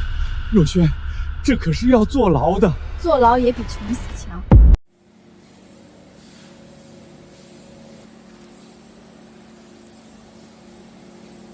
色泽均匀，含水量达标，封口完整，这批没问题，可以入库了。小峰，我活了大半辈子，做梦也没想到咱们大槐树村能开上工厂。你看这车间比县城的食品厂还气派。林支书，气派有啥用？关键是能赚钱。周老弟，第一批货啥时候能出？样品已经送到赵教授的实验室了，等质检报告一出来，马上就能发第一批大货。小周，质检报告出来了，皂胺含量比上一批高出了15%。按照这个品质，我们的收购价可以从6块调到8块。8块？赵老师，您确定？我什么时候跟你开过玩笑？这个数据我给团队看了，他们都说这是目前国内最好的黄花菜皂苷原料。小周，你这个地方选对了。乡亲们，我们成功了！告诉大家一个好消息，我们的黄花菜通过了最高等级的质检，收购价从6块涨到了8块1斤。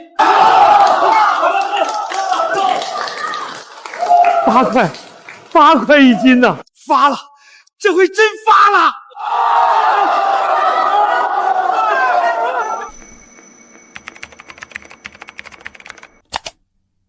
卖原材料永远是最低端的，只有做品牌、做深加工，才能把利润真正留在村民手里。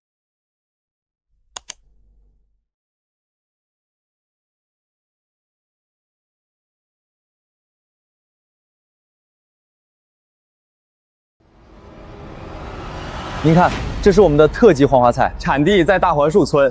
我们的黄花菜都是自然晾晒，无任何添加剂。包装不错，定位也精准。我能尝一下吗？请。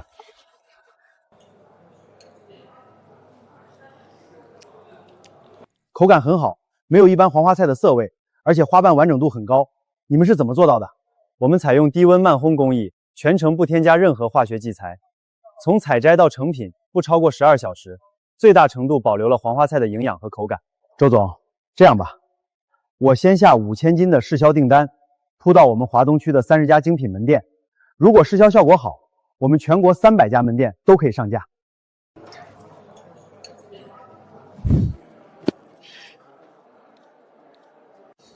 请说。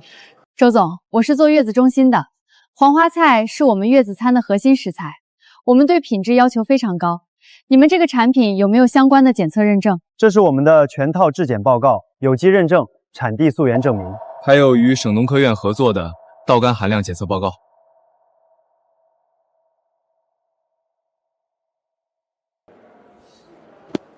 周总，我们谈谈长期合作的事儿吧。深山小村的逆袭，大槐树村黄花菜闯入高端市场。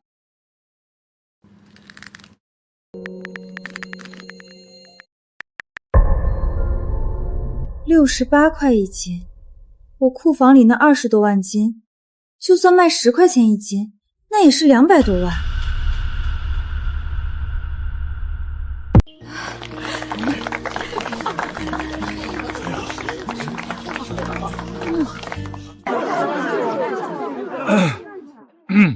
乡亲们，安静！今天是咱们大槐树村有史以来最大的喜事儿。工厂投产半年，加上种植收入和品牌销售分成，现在正式给大家发放第一笔分红。我念到名字的上来领。张大壮家种植收入加工厂工资加分红，合计42600块。42000，老子这辈子都没见过这么多钱。王德福家合计38200块，李翠花家合计29500块。好，18000。18000，我种了一辈子地，从来没有一次拿过这么多钱，多亏了你呀！奶奶，您别这么说，是大家伙自己挣来的，我只是搭了个台子，唱戏的是你们。我要给家里换个大彩电，我要翻新房子，我要买辆小汽车。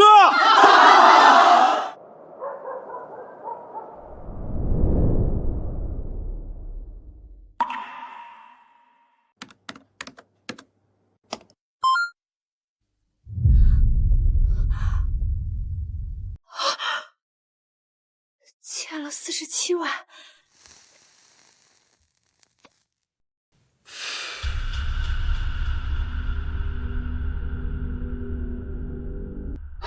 若萱，咱们是不是该认命了？该赔的赔，该还的还，就算砸锅卖铁慢慢还也行啊！别再折腾了。认命！李叔，你知道47万对我意味着什么吗？我爸妈在外面打工1年才挣3万块，这些债还到什么时候？10年、20年？那你想怎么办？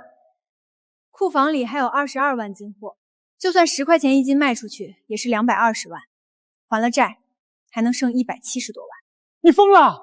那些菜都烂透了，上次一次冲好都被发现了。上次是本地周峰盯着才被查出来的，如果卖到外省呢？卖到那些管理不严的小农贸市场呢？重新换个包装，换个名字，谁能查到咱们头上？若萱，这是犯法的，要坐牢的。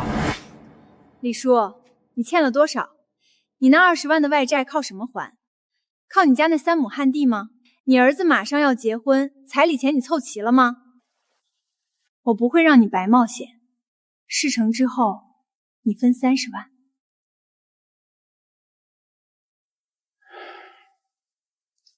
你说怎么干？我之前在网上联系过一个专门收这种货的人，外省的，做了10几年地下生意，手段很干净。明天我跟他接头。喂，是刘老板吗？我这里有一批特级黄花菜干货，量大价优，你有没有兴趣见面谈谈？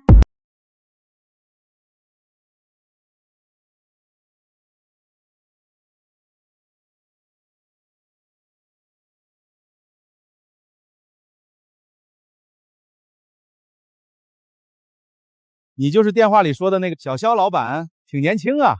货我带了样品，你先看看。卖相不错，金灿灿的，颜色很正，比我平时收的那些货强多了。多少斤？22万斤，15一斤。哼，小肖老板，你这是第一次跟我打交道，我跟你交个底，我做这行10几年了，收货从来不问来路，但价格得按我的规矩来，10块。10块太低了，这成色你自己也说了，比你平时的货好。大叔，成色好不好是一回事儿，能不能在我手上出得去是另一回事儿。你们要是能走正规渠道，还用大半夜跑到这儿来找我？10块可以，但我有2个条件：第一，全部现金交易，不走任何银行账户，不留任何转账记录；第二，货从我库房拉走之后，跟我再没有任何关系。你卖到哪里怎么卖，我不管，你也别来找我。嘿嘿，小肖老板，爽快人，这2条本来就是我的规矩。成交。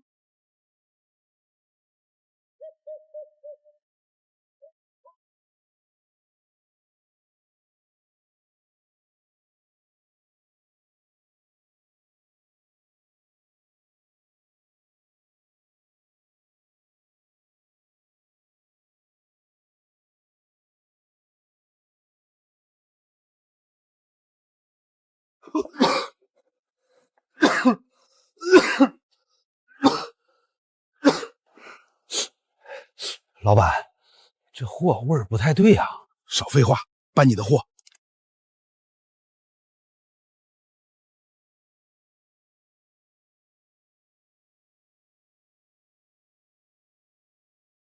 叔叔，22万斤，10块一斤，220万，一分不少。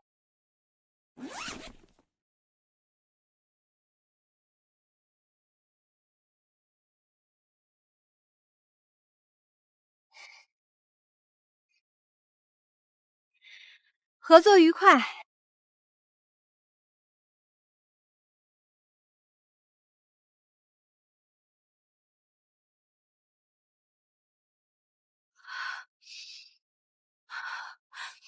若萱，咱们这是走上了一条不归路啊！路是我自己选的，走到黑还是走到头，都是我的事儿。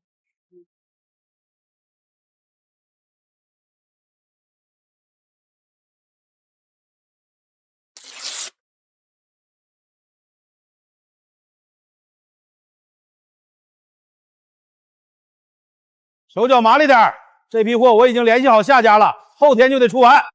老板，这货味儿真大，用了啥东西处理的呀？让你干活没让你闻，少废话，多干活，多出一句嘴，扣你1天工钱。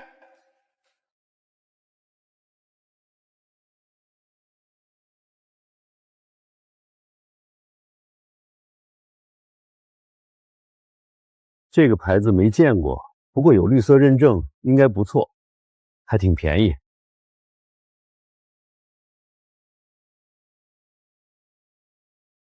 这批黄花菜便宜，多进了点，以后黄花菜炖鸡就用这个。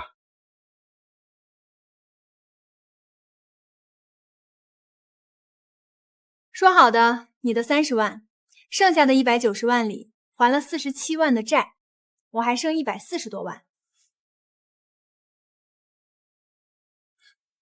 若雪，这钱我总觉得烫手，万一什么？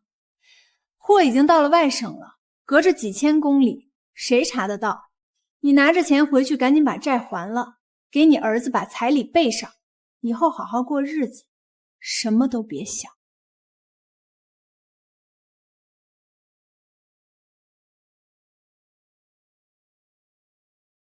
若雪，这事儿就咱俩知道就行了吧？你说呢？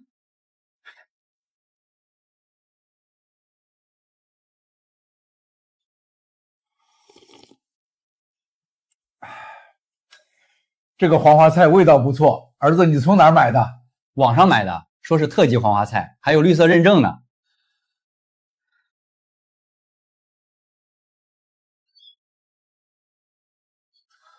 爸，你怎么了？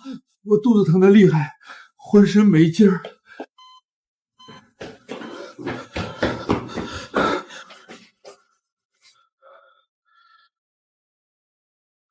医生，我爸突然上吐下泻，人都快站不住了。老人今天都吃了什么？正常吃的饭。晚上炖了黄花菜排骨汤。黄花菜带来了吗？带了，就是这个。医生，我老婆也是吃完晚饭就开始吐，一直吐到现在。医生，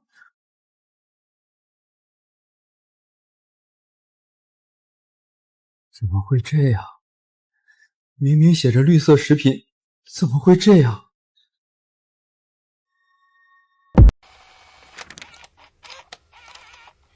小刘，你发现没有？这几天光我们科就接了10几个急性肠胃炎的病号，症状几乎一模一样，剧烈呕吐、腹泻、嚼门严重超标，而且所有人问病时都提到了同样东西——黄花菜。昨天送来那个老爷子情况最严重，到现在还在抢救。通知疾控中心，疑似系统性食品安全事件，请求介入调查。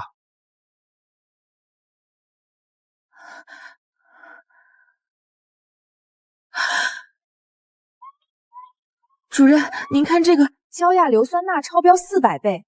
这些食物本身没有毒性，只是这些食物内部已经腐烂了，大量服用会导致肠胃不适。所有样品数据一致，说明来自同一批货源。立刻启动食品安全应急响应，通知市场监管部门全面排查，重点追溯包装标注精选特级黄花菜的产品。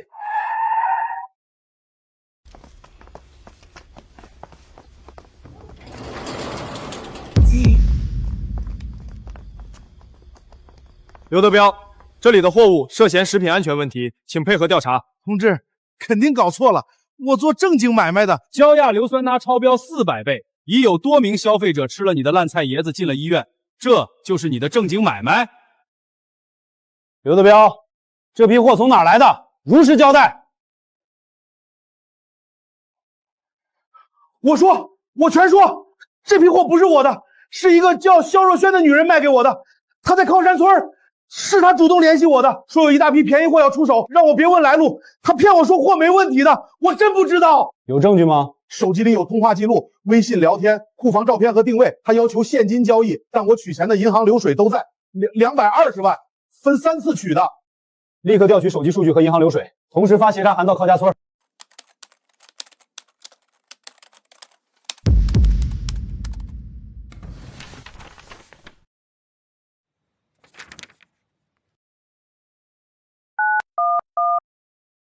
您好，我要举报一起食品案件，嫌疑人是靠山村的肖若萱，我手里有他此前使用烂的黄花菜以次冲高的质检报告和证人信息。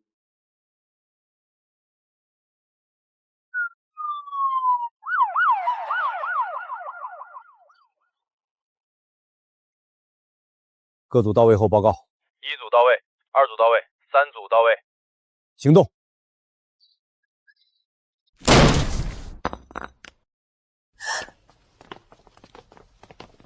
肖若萱，你因涉嫌违规生产、违规销售、不符合市场要求的食品，现依法对你执行逮捕。你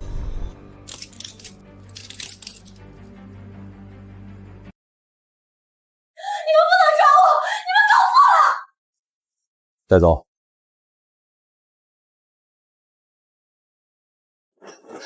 李叔，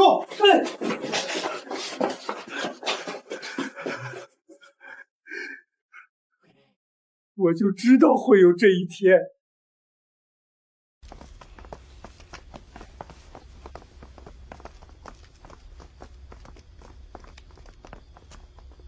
若轩，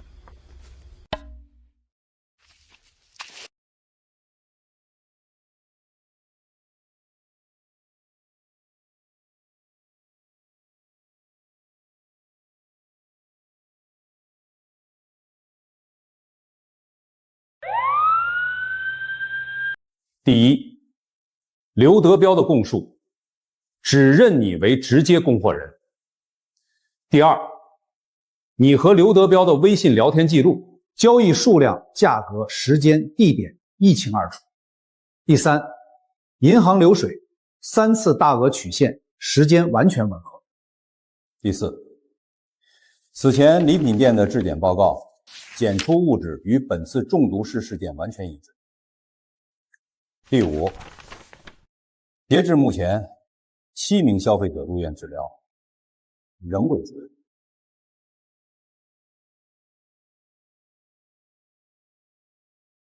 不可能，只是吃一些烂的黄花菜，怎么会这么严重？我只是想卖掉那些货，我只是想赚点钱还债。你明知黄花菜有问题，仍然销售牟利，你这是自私自利，忽视他人生命安全。我不是故意的，我真的不是故意的。我只是不想输给周峰，我只是想把债还了。没想害人，不代表没有害人。法律看的是事实和结果。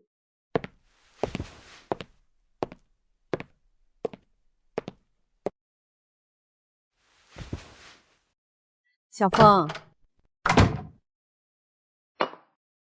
小峰，肖若轩被抓了，你不高兴吗？妈，我高兴不起来。那个去世的老人63岁，他的家人说他就是晚饭喝了碗黄花菜汤，1碗汤1条命。肖若兄是该被抓，但那些被害的人，他们有什么错？小峰，该你做的你都做了，不该你扛的别往身上揽。有些结局从贪心的那一刻起就已经注定了。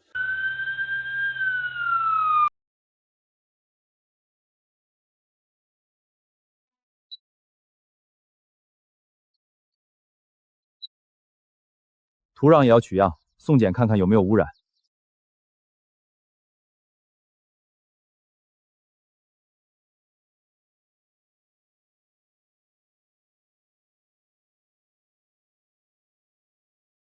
根据食品安全法相关规定，靠山村库房内残留的涉案农产品全部予以查封销毁。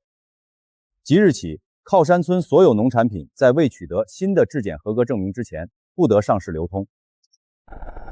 靠山村，就是那个卖毒菜的村吧？不收不收，你们的菜白送我都不敢要，万一出事儿我也得吃官司。对不起，上面有规定，靠山村的产品一律不进。别买他家的，他们村就是出毒菜那个村。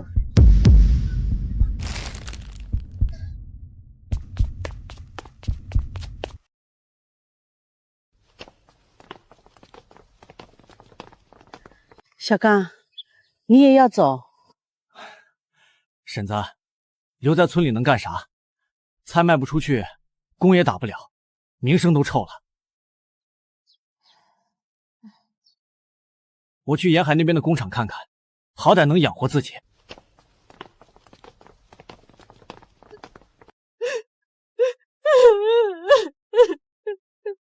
当初周峰给8块1的时候，我们怎么就不知足呢？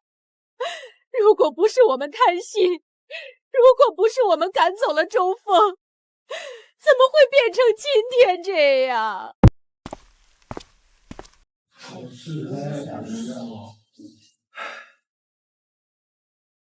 叔叔婶婶们，我今天把大家叫到一起，是想说几句掏心窝子的话。靠山村走到今天这一步，不能全怪萧若轩一个人。当初他搞那些歪门邪道的时候，咱们有人跟着起哄，有人睁一只眼闭一只眼，有人明知道不对还是收了好处。是我们自己的盲从，一步一步把靠家村推到了今天这个地步。但日子还得过下去，菜卖不出去，年轻人全走了。照这样下去，靠山村迟早变成空壳村。我想来想去，只有一条路，去找周峰。小军儿，咱们把人家害成那样，人家凭啥帮咱？脸都丢尽了，还好意思去求人家？我不是去求他可怜我们，是去当面认错。该道的歉必须道，该低的头必须低。至于他帮不帮，那是他的事。但这个态度，我们必须拿出来。小军说的对，该认的错就认。我当初也说过周峰的坏话，这笔账我认。去吧，就算被人家轰出来，也比窝在村里等死强。那就我代表大家去，成不成，我都会给大家一个交代。过去的事儿是靠山村亏欠你的，堵路、撒钉子、造谣重伤、忘恩负义，这些账我们认。焦若轩犯的法他自己担，但村里其他人做的那些混账事儿，不能装作没发生过。向你道歉，周峰哥，我今天就问你一句话：靠山村还有没有救？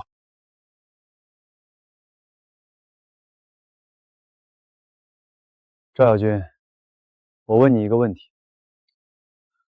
你问。靠山村的土变了没有？靠山村的地还是那块地，山还是那座山，水还是那股水，土壤里的矿物质含量跟大槐树村的差不了多少，适合种高品质黄花菜的条件，靠山村一样也不缺。靠山村的土没有变坏，是人的心变坏了。如果人心能正过来，靠山村永远有救。但我把丑话说在前头，我可以帮，但有3个条件。你说。第一，靠山村必须成立正式的农业合作社，账目公开透明，每一笔收入、每一笔支出都有据可查。以前那种一言堂糊涂账的日子，到此为止。行。第二，所有种植环节必须严格按照标准化流程操作。我派技术员驻村指导和监督，任何人不得私自使用未经批准的化学试剂，谁违规，立刻终止合作，没有第2次机会。行。第三，靠山村出产的黄花菜，头3年必须以低于市场价的价格供给大槐树村的加工厂。这不是欺负你们，这是补偿。靠山村之前的所作所为，给大槐树村的品牌和声誉带来了潜在风险。这3年的差价，就当是你们为过去的行为买单。3年之后，品质达标，按市场价正常结算。周峰哥，你就是给我们10个条件，我们也认。只要你肯拉我们一把。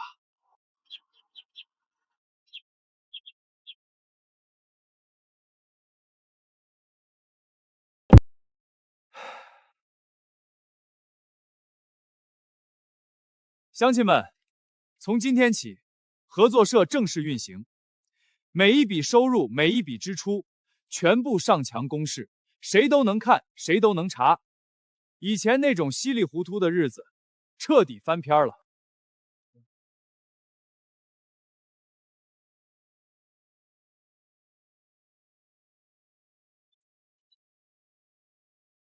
好消息，土壤检测合格，没有受到深度污染。咱们的地还能种。记住，从今天起，你们不是在种菜，是在种信誉。靠山村的名声要想翻过来，靠的不是嘴皮子，是每一斤菜的品质。以前是我糊涂，以后我肯定踏踏实干，再也不谈那些有的没的了。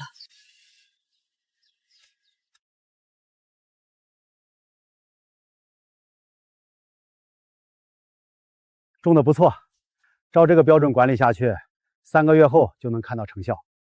周峰哥说过一句话：靠山村的土没有变坏，是人的心变坏了。现在心正过来了，土就还是那块好土。小峰，这个月是第几批大货了？第6批。陈总那边的连锁超市追加了订单，月子中心那条线也稳定了。这个月的出货量比上个月涨了30%。好啊，好啊！小周，告诉你一个天大的好消息，皂苷提取实验取得了重大突破，我们的抗癌新药已经进入了临床实验阶段，初步数据非常理想，对某些类型的肿瘤抑制率超过了60%。赵老师，真的？当然是真的，这里面你们提供的原材料功不可没，你们大槐树村出产的高皂苷黄花菜，纯度和稳定性在全国都是最顶尖的。下个季度原材料的需求量要翻1倍，你那边供得上吗？赵老师，您放心，供得上。好小子，我就知道没看错你。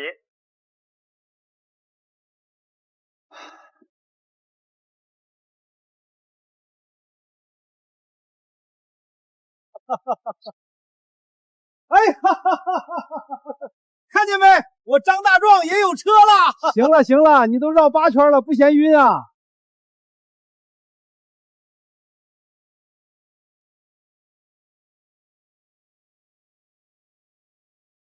各项指标全部达标，品质评定1等品。乡亲们，我们的黄花菜通过质检了，1等品。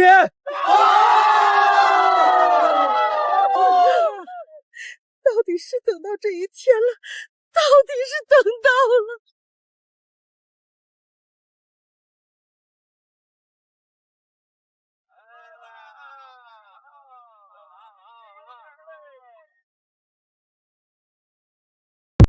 经县委县政府研究决定，授予大槐树村周峰同志全县乡村振兴先见个人荣誉称号。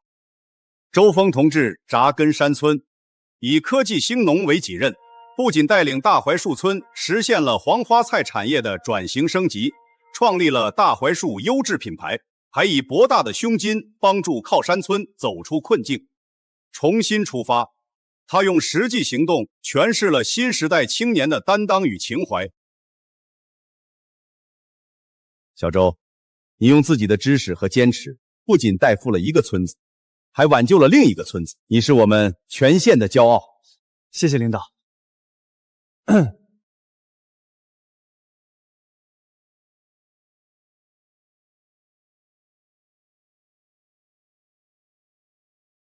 各位领导，各位乡亲，这个荣誉不是我一个人的，它是大槐树村每一个守路的村民的。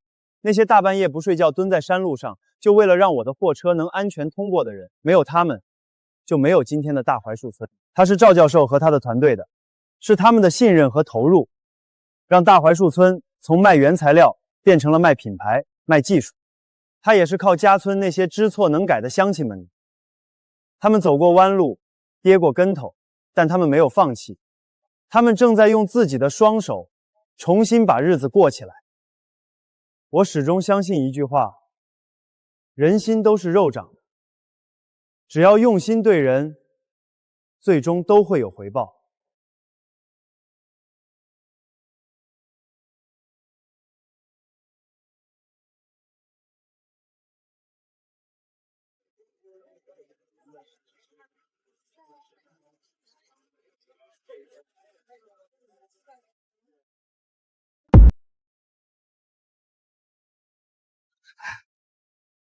小芳，九叔没脸见你，若曦害了你，害了全村人，也害了自己，九叔对不起你。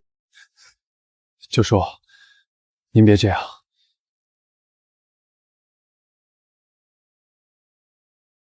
九叔，您别说对不起，您从小看着我长大，我小时候过年到您家拜年，您每次都偷偷往我兜里塞压岁钱，5块10块的，我到现在都记得。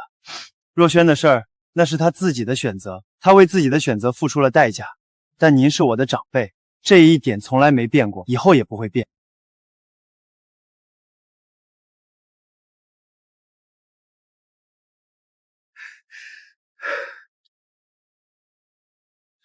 小芳，九叔就求你一件事儿。您说。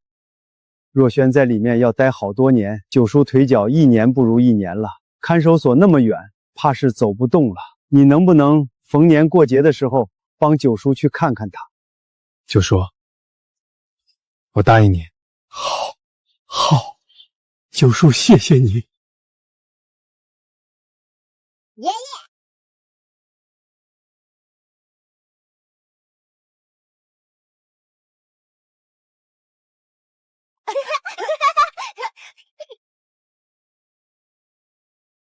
人这一辈子最难的不是赚多少钱，而是学会放下。放下恨容易，放下遗憾最难，但路还是要往前走的。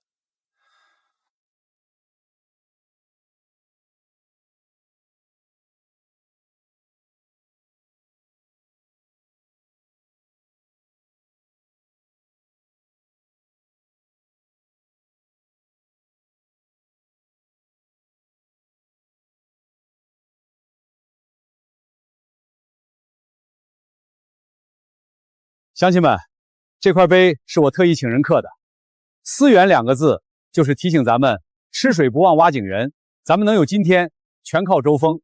但更重要的是，咱们要记住，做人什么时候都不能忘本儿。林支书说的对，没有周峰就没有大槐树村的今天。张大壮家合计87300块。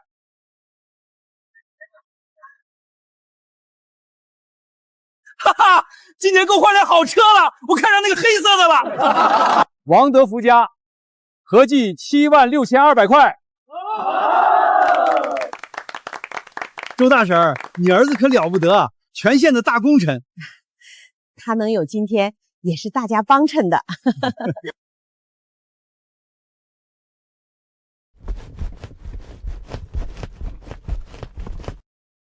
乡亲们，这是靠沙村重新开始的第一步，量不大，钱不多，但这是咱们踏踏实实挣来的干净钱。3年之后，咱们也能像大槐树村一样。我信，这回我是真信了。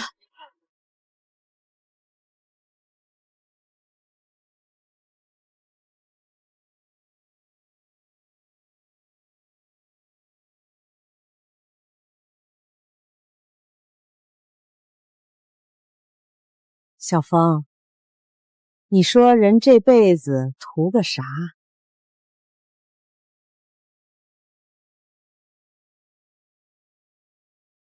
妈，图个心安。